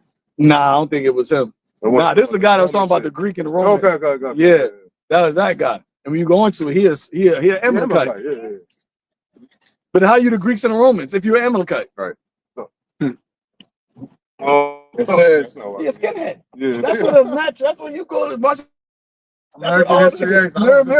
They all look like that. Yeah, that's crazy. Coincidental. You got Twitter and formerly X, now known as Twitter. Formerly known. It says, and to make a firm decree that whosoever shall ask a petition of any god or man for 30 days, save of O king, he shall be cast into the den of lions. It's crazy. How is that even allowed to pass? It's such a ridiculous ass law. But it goes to show you that it was tailored specifically against Daniel, because they knew that's the one thing he would not. He would self-incriminate for that. You gotta. They didn't pray. You said you can't pray for 30 days. It's crazy. Just love. That's what's happening now. They're looking out and seeing the hordes of the ungodly and Esau is the ringleader over all of them, and they all bowing down to the image of the beast. They all getting ready to take that thing. All right, the MOTB. But what does he see? He sees a few select heads that's standing tall, that's not bowing. And that's where he's gonna come for us. He's gonna come for the men, these camps, the brothers in Dallas, the brothers in San Francisco, the brothers in UK, wherever the spirit of Yahawah YAHAWASHI is that's the enemy. That's the target of what he has to get rid of. Because everybody else already consented. And those that are still, they're gonna fold too. If the spirit of the Lord ain't with them, they're gonna fold. Them knees were starting to tremble right now. All right, legs getting weak, calf muscles tensing up. Like shit, I ain't fucking man. You know, they're looking around, sweat, that one bead of sweat coming down their head. They're gonna fold too. But the men of Yahawah YAHAWASHI, that's what the scripture says. What? To be steadfast, unmovable. That's dehydration. Yeah. See, and that's what they're doing. Esau's turning off the faucet. But see, our water don't come from him. Right. Our water comes from the scripture. These scriptures, man. Right. These words that I speak are living waters. That you can't dehydrate us, man. Right. Hey, out of his belly shall flow rivers of living water. So it's within us. Daniel 6 and 8. Now, O king, establish the decree and sign the writing.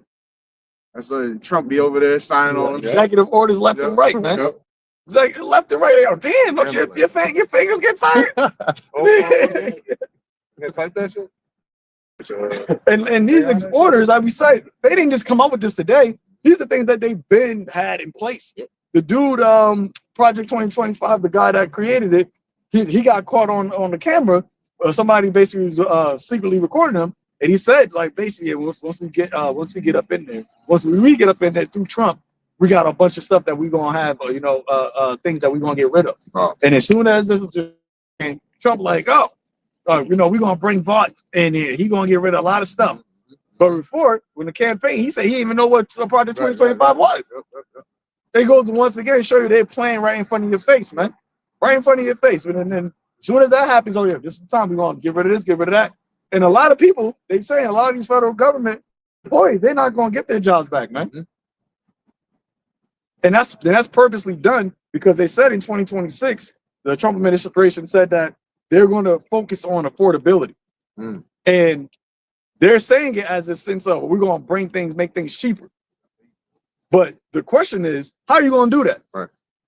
You're going to make things so expensive to the point where nobody can afford anything. And then you're going to give them the solution. So then now you're going to give them their monthly rations. Because what's they also talking about, the whole $2,000 tariff, the check, the stimulus. When you give stimuluses out, when you go into history, you do that because the economy is weak. That's a sign of the economy, and people are not buying things. Recession. They said that the likely, I forgot which survey was it, but the probability of a recession, they said is at 90%. You got some states that are already in a recession. New Jersey is one of them. Yep. Say it again. Half of the states. So you giving the stimulus out, it's not because of you just being friendly, Mr. Santa Claus. It's because you already know that the economy is not doing too good right now. Nobody's really spending nothing. So that's a way to kick the can down the road. Oh, real quick, you mentioned something. They passed these laws, that real ID law and all that shit came about in 2006. Yeah, they had that. They had something called a Vera C-hip since 2004. And the FDA already approved it back then. It was a C-hip that you can put inside people. 2004. And you know what's crazy? That was mentioned how what's his name? The Chief Justice Roberts, he was the one that Biden was telling him about. Guess what? He's the one who swore Trump in this year, 2025. And Trump did not even put his hand on the Bible when he was swearing in. So basically, he's not going to uphold no promises, no constitutional, none of that. So basically, he's like, look, I'm nigga. I'm going to do what I need to do. Thank you for swearing me in. And now it's game time. So we're going to see. You got it, bro. Well, it goes to show you that this is Rome all over again, because you had certain emperors that really were set up as puppets because you had the Senate shots. Yep. But see, now it's not the actual Senate in the government, the secret Senate, Right. which are the elites. those are the ones that's actually telling the Emperor Nero what to do. He's not, like we said, he's not coming up with these ideas, man. That's why he's flip-flopping. That's why they had the Praetorian Guard that was really installing and taking out Caesars left and right. Yep. And they would just say, you were just a figurehead. And when they wanted to get rid of, usefulness had expired, they just knock you off. We got this other guy coming in there. That's when it got to the point. Well, year of the 4 emperors, there was so many different, winds of change that they couldn't even keep the office for more than a few months. So shit was hectic back then. This is Rome again. They get hectic again.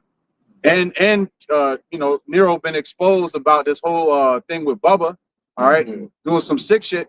But this is on brand. Nero was into talking about ancient Nero.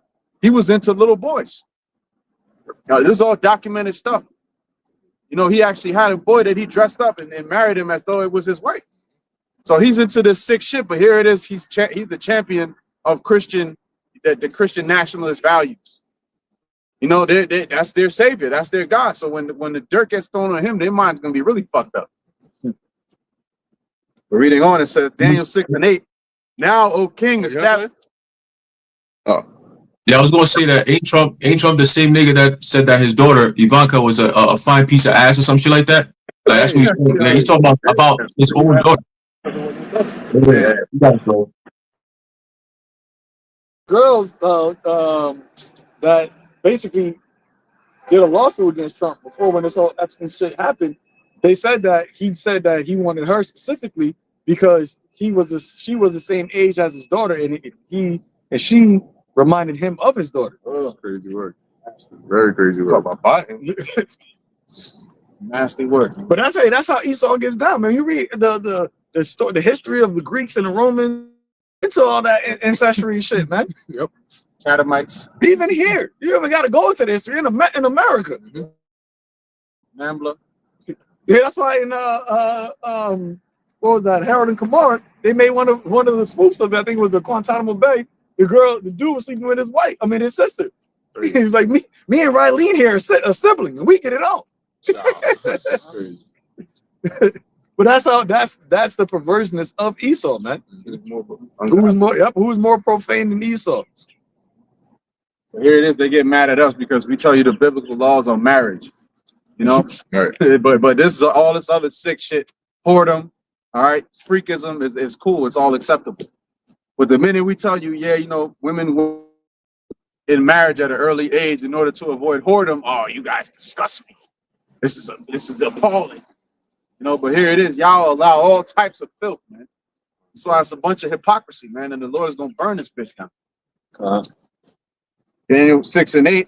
Now, O king, establish the decree and sign the writing that it be not changed, according to the law of the Medes and Persians, which altereth not. Wherefore King Darius writing. Now, when Daniel knew that the writing was signed, he went into his house, and his windows being open in his chamber toward Jerusalem, he kneeled upon his He immediately started praying. Do it now or never. windows open. He kneeled upon his knees 3 times a day and prayed and gave thanks before his God at that time. So he wasn't even phased. That's a faith He right there. doubled down on YAHAWASHI. Hey, just like what Shadrach, Meshach, and Abednego said, we're not careful to answer thee according to this matter, O king. And that's that's the boldness that we have, man, through the Spirit, because it's the Spirit and power of YAHAWASHI and to answer you on this matter, man. There ain't no way in hell that you're gonna get us to bow the knee, right? If the Lord's will, that's the mindset that the Lord keeps us in all the way up into the end, man. Strive for the truth until death, and the Lord shall fight for you. That's what Daniel did. That's what the 3 holy chosen did. That's what our forefathers did, man. That's what the 7 brothers and Maccabees did. And that's the same spirit that you got on the earth right now that the Lord said that will be the remnant that he's going to deliver. Those that follow the Lamb whithersoever they go. Because there is no other answer to give. Like you'd be lying at that point. At that point, you're making yourself an enemy of the Lord. Right. Because either way it goes, Esau's not going to the final judgment not really Esau's to, it's not Esau's to control. The final judgment that hits this place is of the Most High. So whoever's going to make it out of here is determined by the Lord. So why would you go and make an enemy out of the Lord to preserve yourself for round 1, and then the Lord going to hit you in round 2, 3, and 4? You know? So there is no other answer to give other than what the Lord puts the Spirit on us to say, which is to stand firm for YAHAWASHI. That's the only answer. That's all it is. It's like asking me what's 2 + 2. It's always going to be 4. It was 4 yesterday. It's going to be 4 today. It's going to be 4 tomorrow. It's going to keep being 4. There's no finding a middle ground with the wicked. Right. You know, you ain't go behind no door. You know, we found out there's more that we knew that we had that. Right. You ain't doing that with us, man. We got something a lot more in common than we thought. We don't got nothing in common, man. The scripture says in Wisdom of Solomon, 2nd chapter. Oh, brother, get that? Because I think that's pretty much it on that. Yeah. 2nd chapter, where it says that we are basically against everything that they do. Mm-hmm. We esteem your ways. Got it? Yep. Wisdom of Solomon 2, and I'll read from 13. Oh man, we need 12. The whole chapter keep going up. Let's start at Genesis. Wisdom of Solomon 2 and 12. Therefore, let us lie in wait for the righteous, because he is not. See, and this is what they're doing, right? Setting up these snares and these traps. Once again, the majority of people, they're already caught in the snare because they already are entangled with the affairs of this world. They already look at this world as being their end all be all. So really what Esau is, that's why he can, really be boastful about what they're doing with this whole sinners and all these things, because they already see like, the majority of people, they're already going to be with the shit, right? And of the V proved that. That time of the V, when you was willing to put something in your body that they didn't really know what was going on, the fact that you have a lot of people do it goes to show you that all they have to do is apply the pressure, man. All right. They have to apply the pressure, take away certain liberties, do certain threats, and then you go and fold. But it's the ones that don't fold to the pressure. That is who they really want to lay the snare into. Because he is not for our return, and he is clean contrary to our doings. Clean contrary. That means that everything ain't no. Just some of that is all right. You know what? The kingdom, so we're gonna take that. We're gonna have that. Not it's gonna be. You ain't gonna have no relics. You ain't gonna have no damn. We used to do this in Esau's kingdom. None of that. The architecture, all that's gonna be completely different. It's gonna be like you never actually grew. No thoughts that's gonna transcend the times is gonna come into this time. Because like now, Greek Empire is played out here. The Roman Empire is played out. None of that's gonna be played out in the kingdom, man. Nothing. And not even just you. None of these heathens. All of them. All of y'all ain't gonna be, oh yeah, you used to do this back in the times of the ancient Babylon. Nope. A new. That's why it says he would not meet thee as a man. Just like they program AI to do straight wickedness, YAHAWASHI is programmed for straight righteousness, man. Yep. He's gonna bring that holy fury and a foot in your ass sideways, man. There's nothing you can do to stop him. And it says, he upbraideth us with our offending the law, and objective to our infamy, the transgressings of our education. Yep, he said you upbraideth us when are offending the law. Like how the brother just said, you're hypocrites, man. Because you try to proclaim so-called evangelical Christianity ways using the Bible as the standard, but yet you do not. How many of these scandals come out with these pastors that be doing some complete debauchery, man? You had this one pastor, big ass, he has a mega church pastor, and he got just jailed now or got convicted now. He's actually not even going to jail, they said, but he got basically convicted back in the 80s. He was a PDFing some little girl going over there. I think he was 21 when it was doing it, and she was like 12, and going up in the house as a youth pastor, talking about, let's pray. Let me lay hands on you. and that happened back in the I think it was like in the 80s. Yeah, in the 80s, and they just got away with this shit all this time, man. But see, that's why the Lord is. You're not going to escape the judgment of the Lord, man. And then you got these damn wicked ass sellouts talking about so that nigga could repent and he could be in the kingdom and he'd be chilling. The brother said, yo, so you telling me a Rothschild can repent and then they'll be good in the kingdom? That's crazy. Why ain't you tell that to Antiochus? He repented. Antiochus, you would think like, yo, damn, no, Lord give him mercy. He trying to preach the gospel. They said that the judgment was soon to follow. It was on his ass, man. It wasn't, you couldn't find repentance. So you got these guys that's talking like that, man. They could clearly goes to show you they on. Lord gonna make an example out of them. They fundamentally don't understand the scriptures, man. Didn't they say that they don't even believe in the new bodies? Oh, wow. Yeah. I mean, I think one of them, I'm pretty sure they said that. So for a heathen to make it, they said that they could make it from the lake of fire. Only way to do that is through the chariots.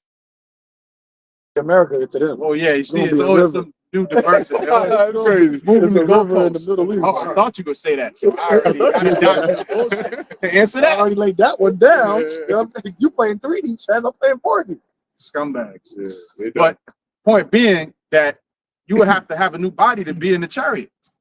And how you mean to tell me that a heathen, an Edomite, that's what he was defending. Hassad was making sure to defend Esau.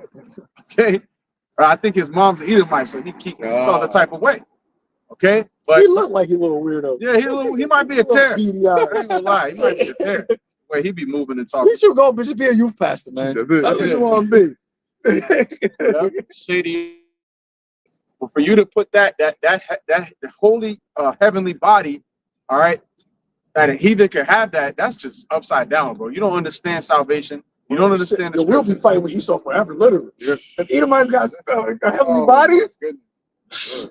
that'll be a fight forever. Yep. That's separate and holy. Everybody, and they ain't get none of the curses. Hey, real quick, what these guys are teaching is extremely vexing, even for us. How much more the Heavenly Father? Because he verbatim says, "Jacob have I loved, Esau have I hated." So the very vessel that he hates, the Most High is righteous. He's perfect, and he chose us, and we do shit that he looks at and he frowns upon, to the point where he put us in so much hardship because of the things that we do that's not even on the level of Esau. Because we ain't trying to be like the Most High. We know that we're the sons of the Most High. Esau literally comes out and says, "Nah, I'm gonna be better than this guy. F what the Most High is saying. We could make him as angry as we like. We don't care, right?" Defile the land that Yahawashi was born in, which is the land of Israel. They could defile that land. The Lord's chosen land. They could defile that land, do all this crazy ass shit in there, and yet a nigga like Hassad could turn around and say, "Oh, these people can make it." Nigga, who the fuck is you? Are you the one to determine who makes it and who doesn't? Right? The Lord specifically said that he's going to bring the judgment because of what they did to us. So it's already set in stone. It's not something that, Jacob Rothschild kind of repented in his last days. So it's not, no. It's, you're getting the judgment based on what you did. Not because of how you, all of a sudden you have a change of heart. So now you're going to seek to please the poor and then it's just going to make everything back again. No. When the scripture says what it says that, just like iron rusteth, so does his wickedness. You are built to be wicked, to be destroyed.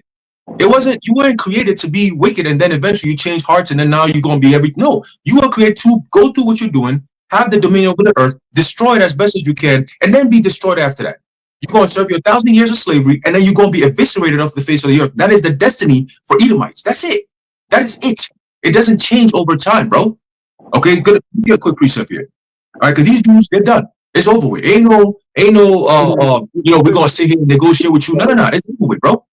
All right, it's over with. This is the book of Zechariah, chapter 2 and verse 8. It says, "For thus saith the Lord, Yahweh, power of hosts, after the glory hath he sent me unto the nations which spoiled you." So they partook in our downfall. Okay, they made so much money. All these corporations go into something known as colonialism. Okay, and through colonialism, these devils have had so much power over the earth that they reign till today. And then they turn around and tell these other third world countries, "Oh, you see, your healthcare system is a mess. Your economy is a mess." Who made it a mess? Huh? How can a country that's worth billions of dollars in natural resources and assets be so broke at the hands of these damn Edomites? Why is that?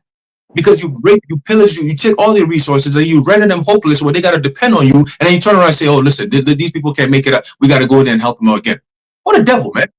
Okay? And if you knew the things that they're planning to do to put the whole entire world into subjection, you going to tell me that they're going to repent? Are you fucking out your mind, man, again? This is war that they're waging against us and our Heavenly Father, man. And you gonna tell us, oh, they're gonna repent? Who the fuck is you, man? It says here, it says, after the glory hath he sent me unto the nations which spoiled you, for he that toucheth you toucheth the apple of his eye. Okay, that's the most precious part of your body. If somebody poke your eye, hey, somebody gonna get fucked up. You know what I'm saying? But no, don't play that shit, bro. You see? So it's the same thing. And then you got niggas. You got niggas, bro. I'm not surprised though. Are we surprised? I mean, we're not surprised. You know, it does get irritating, but you're not surprised. You know, somebody gotta play the role. You know? But your brothers got it. You guys on? Yeah, I was. All right. So with the brother read in Daniel, it made me think of something because, like, you know what I'm saying, with the whole can you read that again? Yeah. When he talks before Daniel though. Daniel 6. Yeah, when we talked about just the part where he was like when he did that, he opened the windows. Oh yeah. Daniel 6 and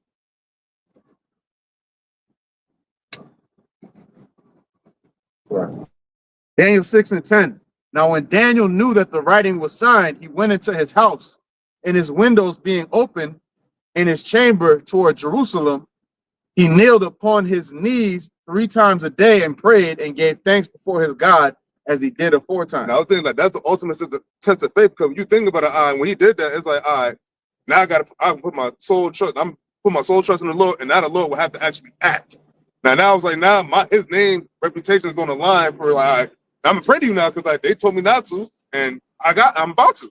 So I read, go to 2 Ezra chapter 16, verse 73, 75. So it says, then shall they be known who are my chosen, and they shall be tried as the gold in the fire. That was a trying time. Because if Daniel could have said, you know what, I ain't going to do it just because it's the rule of the king. But no, he said, no, my king, my true Lord, I'm going to pray to YAHAWASHI. And he says, verse 74 says, hear, O ye my beloved, said the Lord. Days of trouble are at hand, but I will deliver you from the same. Because why are we going to be in trouble in no time? Because the Lord said, what? You should be hated for my name's sake. You worship me. That's why we're going to be in the days of trouble, and we're going to be delivered out of the same. Because why? We kept the faith.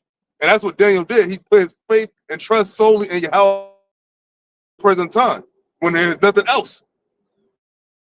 And it says, verse 75, it says, be ye not afraid, neither doubt, for YAHAWASHI is your God. There you go. Be neither afraid nor doubt. Don't doubt the power of the Lord. We see the power of the Lord every day. We see the prophecies. We see it all.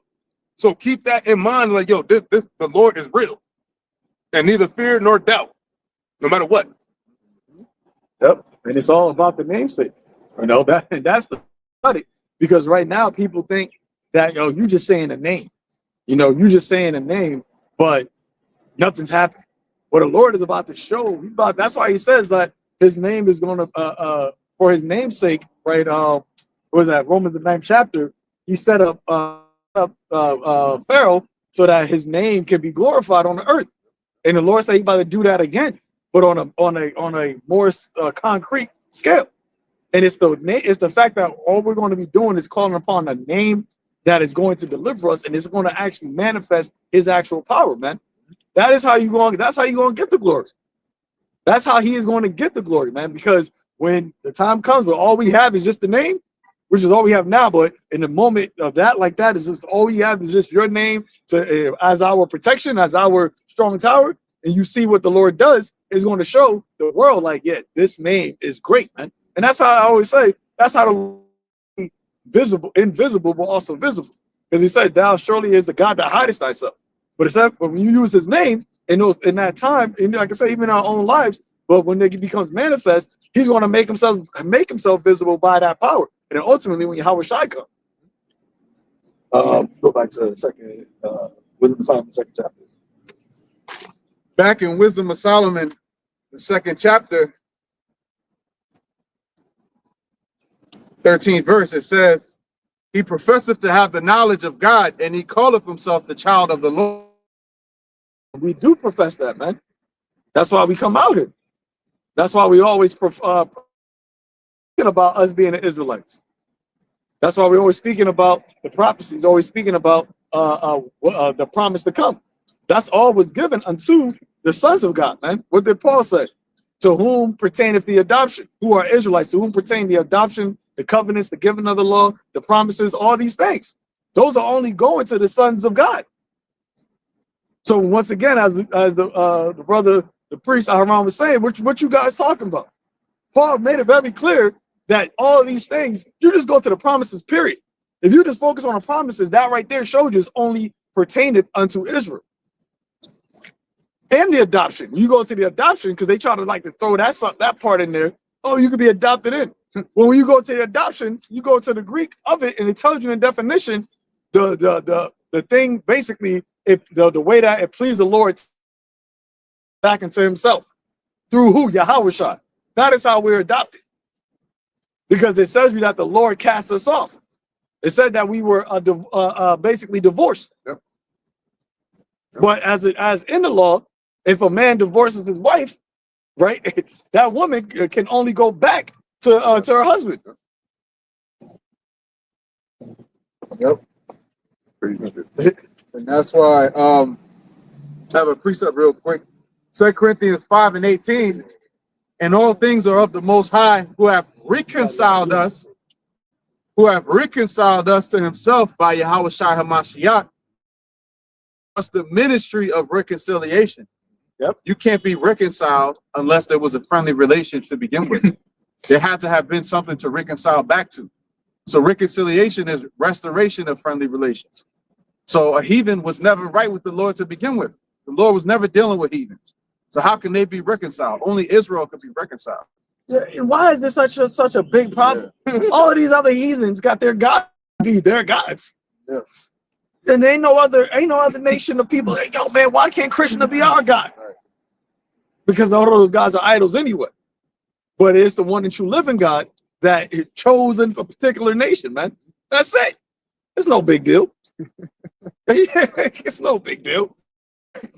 You wasn't down with us when we was in captivity, when we was going through the curses. You wasn't talking about, yeah, he's our God too. Yeah, why would you in picking him in the cotton fields too? Right. The crazy part about it though is that these heathens will fight you to serve your God. Like they're not gonna come and say, oh, thank you for opening the door for us. The scriptures say that there were men that repented not of their works, even at the return of Yahawashi. So even if the Lord said, y'all can all believe on me too, they're gonna say, well, who the hell are we? We're not gonna believe on you. We got our gods. You know? How is it that these heathens, when you read, they mention the God like Rahab, she mentioned it, right? She said, oh, we know of a surety, the same with the Gibeonites out of heaven, and that's why we came to make a league with you. Why didn't they say we're gonna come and worship your God and leave our gods? The Amorites still continue to worship their own gods while acknowledging that our God was the one true living God. And yet they continue to worship their gods. So they know that there's a difference in us. Okay? Their lot is not the same as ours. It's not that zeal is not in them to believe upon Yahweh Ba'ashem Yahawashi. At the very best, theirs is just to be obedient unto their masters. That's at the very best. So if we implement these laws in the earth, that's what they're gonna follow. But it's not of their own. You know what? I'm gonna believe in the Lord so much, just like the Israelites do. Even if they had that attitude, that doesn't change how the Lord reacts to it, because ultimately it's up to the Lord. Isn't there a scripture that says that ye have not chosen me, but I have chosen you? And you can only come on, those that the Lord has called are the only ones that can come on to him. So even if they wanted to believe, it's up to the Lord what he wants in the book. So you're trying to grab bits and pieces here to make some new join up, you know, and that's why it's not in sync, because now there's 10, 20, 30 other precepts that are like, yo, that's opposite to what you're saying.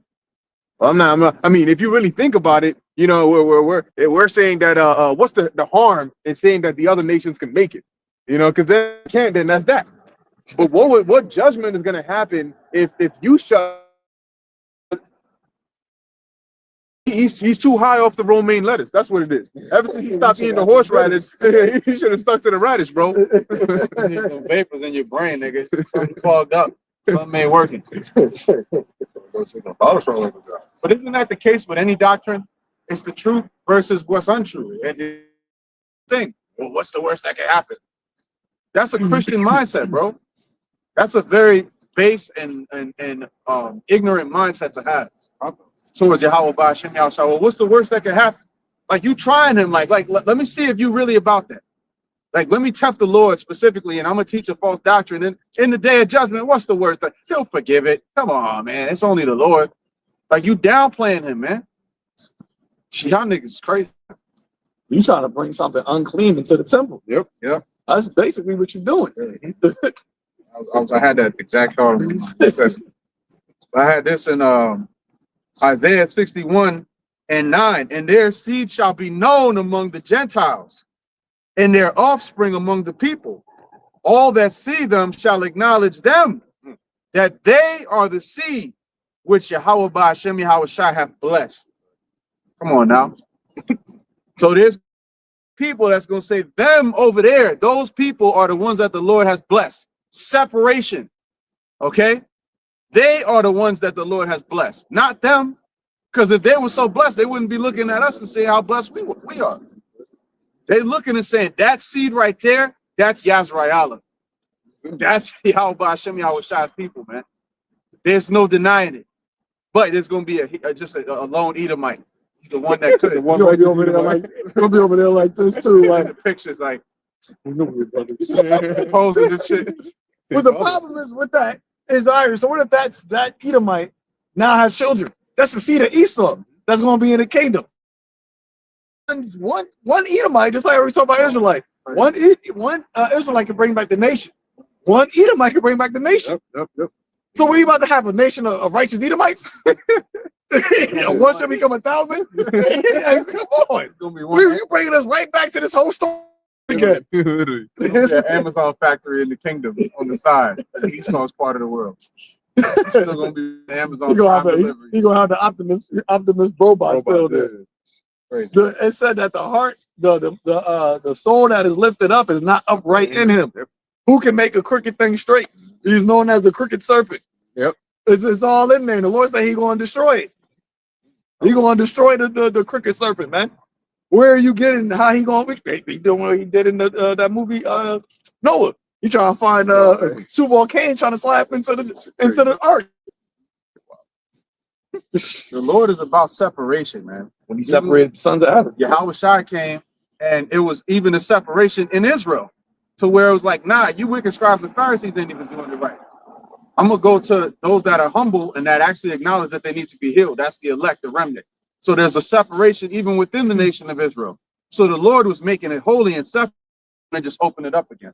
Bro, I did on chat, right? Just a couple of days ago, did a video on it. But actually, no, I didn't do a video on this one. I was talking with Chat GPT, and I was going back and forth about like questions about like the Gentiles being saved, X, Y, and Z. How are non-Israelites basically what they were saying? So I actually think that whole PDF file that they talking about, that was Chat GPT. Oh, yeah. You don't get you say you got 200 scriptures. Ain't nobody right You went to 200 scriptures and found 200. Nah, you went to chat. Give me some scriptures on how the Israelites are not, the Gentiles are non-Israelite. But regardless of that, I went back and forth with it, and then I asked it a question. These are the Gentiles. Gentiles are actual Israelites, and they were saying they couldn't be because of this, and that, that's not right. So I was like, all right, so let's assume that it was. What continuity makes more sense from Genesis to Revelation about the restoration, the downfall and the restoration of Israel? Does it make more sense? Does the continuity of the theme of the Bible makes more sense if those Israelites scattered, or if they're actually Israelites that are of other nations? And it said, based off of the prophecies, based off of the writings of the prophets, and based off of what the scripture talks about Israel, restoration, it does make more sense that those Gentiles are Israelites that were scattered through various different captivities. I'm like, thank you. Have a nice day. I think it's on my laptop. But I'm like, come on. If you want to go based off of the continuity of the scriptures, it only makes sense that the Gentiles are Israelites, man. Why mention scattered? Why mention discontinued from your heritage? Why make that a punishment? If it being small amongst the heathen where you're scattered, why make all of that? If it's just good, it don't matter. It don't matter. No, and the Lord said when we were to go into the land to drive them out. Why didn't he say spread my news and gospel among them, convert them so they can be like you, so that in the end days they could believe on Christ and escape death? It doesn't matter of fact, in the same chapter that talks about the second death, it talks about what's going to happen. Is the difference between the resurrection of the Israelites and the difference between the resurrection of the heathens, the dead, that after 1,000 years, they're going to quote unquote be brought back to a better and proper moral state. Yep. So that's a difference. They're going to be treated in the kingdom, Israelites. Yep. And it's the reversing of what is happening right now, because in Revelation it talks about destroy him that destroyed the earth, and our word destroy goes into morally corrupt, to corrupt morally and ethically. So the people right now are in a dead state. He that wanteth out of the ways of understanding remaineth in the congregation of the dead. Who did that? The one that was loosened out of his prison for a little season to deceive the nations. We're literally going to fix what this devil did. That's it. That's an honor. This honor have all of his saints to bind their kings in chains, their nobles and federal, to put punishments upon the people. It didn't say upon each individual, the peoples. Right. And you go in that word peoples, it says nation. You got to get punished. And the punishment is for a actual benefit. And that's why we always say that slavery isn't a wicked thing. It's the how you do slavery. That's why we got laws on it. Right. We got laws on how to conduct, how to be slave masters, man. This is what they were created for. What say? Asking me I should give the heathen for that possession. Then what's the best resource? The human resource. Esau used it. Esau got it. So Esau can have everybody under slavery, but we can't have everybody. You can have 98%, but not 100%. Some of them, 2% of them, are going to be good. They are actually, all the heathen eventually going to be good besides Esau. How about that? I'll raise you one. Once they learn righteousness, they all going to be all right. It ain't gonna be like this world where you get rewarded for. You're gonna be rewarded for following the ways of Yahawah Ba'Shem Yahushua, and after a while, they're gonna see all the examples that's gonna be made with that rod of iron to say, "Yo, we got to get right, man." This is clearly that's why we read that this is the seed of Yahawah Ba'Shem Yahushua. This is the people that the Lord has blessed. We got to follow them. Then will they go to the house of the God of Jacob to follow that light? They said that we should walk in his path and his law. Precept. Well, he got one. Ezekiel 37, right? Yeah. This is Ezekiel chapter 37, verse 25. And they shall dwell in the land that I have given unto Jacob my servant, wherein your fathers have dwelt, and they shall dwell, they and their children and their children's children forever, and my servant David shall be their prince forever. Yep, because the Lord is raising up the tabernacle of David, as of in the days of old. And when you read about what David was doing, was he setting up heathens to be on top? That's crazy. David was laying law and order down, man. And so the Lord's raising that up, but it's going to be even on a supernatural level. What do you think they're going to do? Because the house of David, those individuals got the same mindset that they're going to have now, that they had back then. They're going to have now, but then they're going to have the power to forever. That's why Yahawashi said, "I'm going to sit upon the throne of David." And what David did, and really that was the energy of Yahawah Ba'Shem Yahushai on David to do that. That's why we put it in there. Yahawashi said, "I'm the source," and what did it say? I'm the source in the air. I'm the source and the heir to David's throne. The source. So what David was doing, Yahawashi was that source, man. It says here, and moreover, I will make a covenant of peace with them. It shall be an everlasting covenant with them, and I will place them and multiply them and set my sanctuary in the midst of them forevermore. My tabernacle also shall. Hold on, Salaki. It said everlasting peace. How do we get peace? How did Solomon get peace? Do what David did, conquering nations. So if the Lord's going to give us everlasting peace, that comes by what? The nations being conquered, not being joints unto us. Bring up the nations. Got it. Continuing on, verse 27. My tabernacle also shall be with them. Yea, I will be their God, and they shall be my people. And the heathen shall know that I, the Lord Yahweh, do sanctify Israel, when my sanctuary shall be with them forevermore. There you go. The heathen are going to know.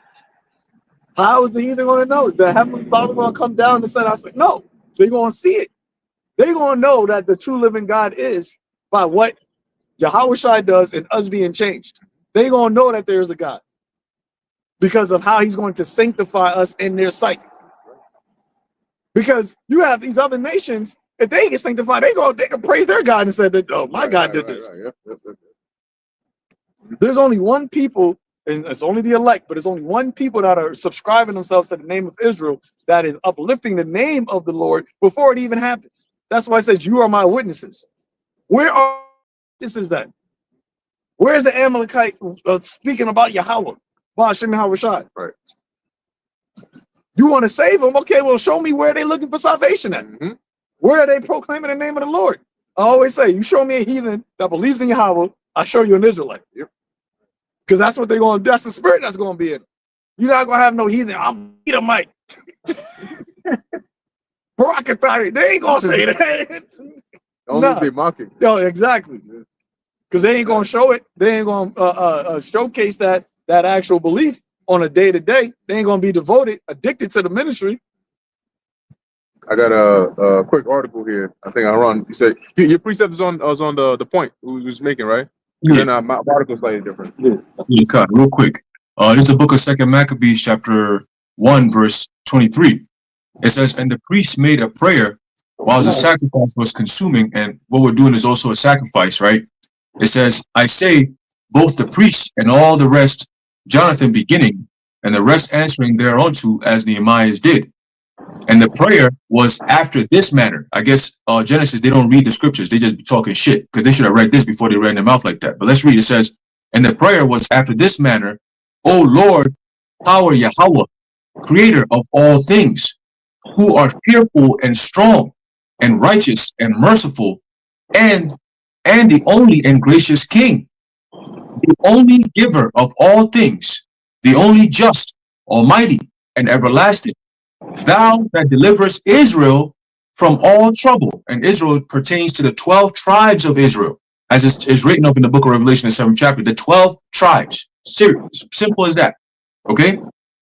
Start with the elect. It says, and didst choose the fathers and sanctify them. Receive the sacrifice for thy whole people Israel, and preserve thine own portion and sanctify it. Gather those together, that's Amos 9, gather those together that are scattered from us, right? Because we're in the land of Israel, we got scattered out of Israel. The Lord, the prayer is to gather us back, right? Those who are scattered from us, deliver them that serve among the heathen. So there's a differentiation there. Our people are scattered among the heathen, deliver them who are scattered among the heathen, right? Look upon them that are despised and abhorred. Look at us today. Right? It says, and let the heathen know that thou art our God. There's a difference there. Okay? The heathen don't know. So we got to let them know that we serve a completely different God compared to y'all niggas. Just like in Daniel's situation. Okay? It says, punish them that oppress us. Right? Israel and Judah will oppress together. And with pride do us wrong. Plant thy people again in thy holy place. Again, meaning we were there before. We got uprooted, and the Lord's going to plant us back again. Go back and read the book of Joshua. It tells you how the Lord parted the lands among the tribes. Okay? There was no other heathen that was part of that partition. It never happened. They're not part of the promise. Okay? It says, punish them that oppress us, and with pride do us wrong. Plant thy people again in thy holy place, as Moses hath spoken. There you go. So you can't get around that. All you niggas, you cannot get around that. So stop with that argument, bro. Come up with something else. And you know what? One thing I've noticed, been in the truth for a very short time, right? You notice that there's certain patterns. The Lord brings up a certain controversy to weed out a whole bunch of niggas, man. And this is one of them. This topic always comes up every few years, and then the Lord just weeds niggas out whenever he brings this up. Oh, the other nations can make it. Now, whoop, you out of there. Other nations got whoop, you out of there. You claiming for other nations, but you don't get to make it. You bum ass nigga. That's what you get. Dumbass. You're supposed to secure your spot. If anything, you got to secure spots for other people that they ain't got nothing to do with the spots that the Lord is giving. You a whole fool, bro. The Lord's like, look at this dumbass. Get him up out of here, man. And that's what's gonna happen to those two Genesis clowns. They're gonna be out of here soon. Watch. You got it, bros. The Lord will have an Israelite that take his spot. Yep. Yep. He might be walking with him, and he might look at Israel like get beamed up, and he's gonna be down there. Yep. Because interestingly enough, the Lord did something similar with Ahab.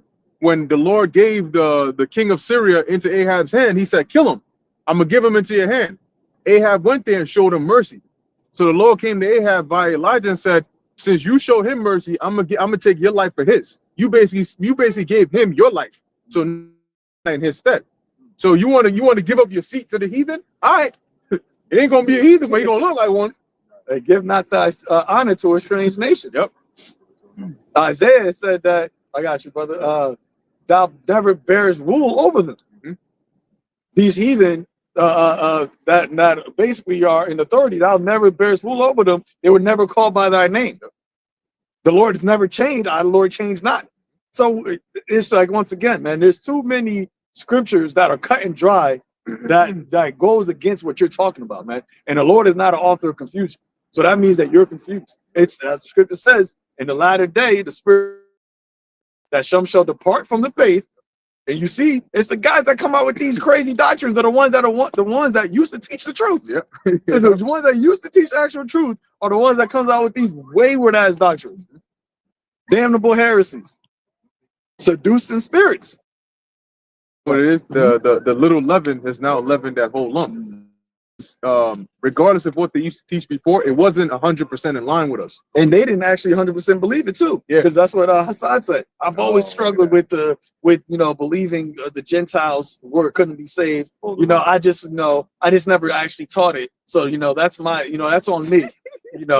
I was wrong for that. The leaven speaking. The one dude, they were used to Salaki, I know you made the point. So in Sakari, they was had the university where they was charging people to get breakdowns, and the one guy came on the comment board and said, "I bought the whole breakdown of the Gentiles being the Israelites," and he said he spent like I forgot. He's like, "So now that you're teaching something different, can we get our money back?" yeah. Fucking clown. Dude said no.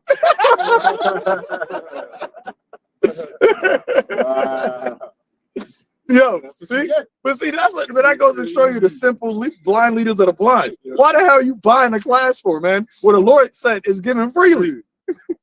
It's given from the Lord, but yeah, I know what it must be real because I gotta buy it. How Jake is. I fall for that shit sometimes. I'm like, yo, this one gotta be better. You want a vacuum? This shit more expensive. This shit gotta be better than the other one. Cheaper shit to be better, or just the same. Yeah.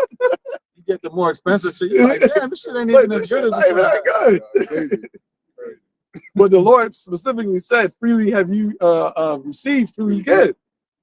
That's another telltale sign, man. We've been telling you about these guys. You selling the truth. That right there is a blatant red flag. Literally for filthy lucre's sake. I know you had that. We'll make merchandise. Yep, make merchandise. Yep. I got Psalms 59:5. Thou therefore, and this is a Psalm of David, mind you, right? Thou therefore, O YAHAWAH Hashem YAHAWASHI, power of hosts, the God of Israel, awake to visit all the heathen. Be not wicked transgressors, Salah. So it didn't say spare some, have some on the side. No, awake to visit all the heathen. All right, that one basically speaks for itself. Yep. Micah 5. You shall execute vengeance upon the heathen, such as they have not heard. Well, third chapter. We could just wake up, just quoting these scriptures about the heathens, man. Oh yeah. It's the real woke. Lord upon all the heathen Obadiah. Oh yeah, that's what we always say. Like, all right, there's a literally scripture that talks about the end of all of Esau's house.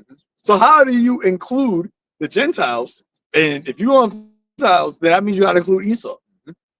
And how are you going to deduce that Esau's house is going to be destroyed, but you also going to be saved?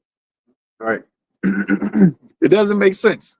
But you said you had something, an article you want to? Oh yeah, I was gonna mention real quick. It's the last thing I was gonna mention. Yeah. And then the one you got too is on the same topic, but basically, like we were saying earlier, shit disappeared. All right, it's back. So they said breaking. Zoran Mamdani, you're gonna stay on your helmet. Zoran Mamdani's top official announces NYC will only facilitate the arrest and deportation of violent illegal aliens. Now, what his words were, if you want to deport violent, illegal, criminal aliens, you got to go through me first. That's what he said. I guess Trump will close that door. You went through him. You went through him. You know, so you the new Bubba. He deflowered him. Yo, and now he's coming to now.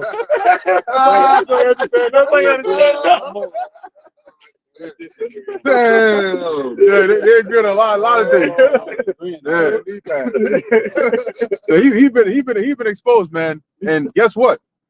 Like I said, watch what happens when Tom Holman comes up in there with the flood. As he said, he called it the New York's what?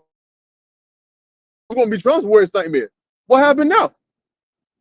Y'all both just all a nightmare. Yeah, Everybody in a nightmare, man. But really, who's gonna get caught up in it? The regular people, man. Yep. You said it, the people that are not taking heed. That's why the Lord said, take heed unto yourselves that they not that you be not overcharged with the surfeiting and the drunkenness and the cares of this world, that day comes upon you unawares. Now you caught up in it, man. You about to be in the storm and there's no way out. I was gonna say, and that's how the seditional momentum is gonna start as these kings and princes start to go against the actual people. Oh, what is we talked about what Albert Pike said? We're gonna set the Islam and the political Z's against each other, and it's gonna be chaos and bloodshed. Yep. Everybody's gonna and that's what is written in the scriptures. The Lord wrote it. Albert Pike is the Yep. Egyptian against Egyptian. I will set the Egyptian against the Egyptian. The neighbor, brother against the brother, city against city. How do you see how the Lord's going to do that? Well, you're seeing the makings of it right now. Because everybody, I've seen, I forgot what state it was, but you was it Michigan where the dude was Muslim and Christian fire? yeah, but you had the one guy, he took the Quran and he took a piece of bacon with a big slab of some pork. Yeah, that was Michigan. Like, it was Michigan. Yeah. The slab in the pork with the shit. And then he started ripping it up, and then you have people fighting about that shit, man. This is what's happening in American streets. It's crazy. It's Deer Park, Michigan. The dude I drive. Oh, that's Talk about that. Yeah. They said that they were gonna unleash the social cataclysm that's gonna cause that, and they were gonna unleash and show the world the origins of savagery, to where you're gonna be physically, emotionally, mentally, and spiritually exhausted, and begging them for the solution. And that's why the Lord said, "A time like never before." Yep. And while all that's happening, we are in the sanctuary of the Lord, man. We have perfect peace.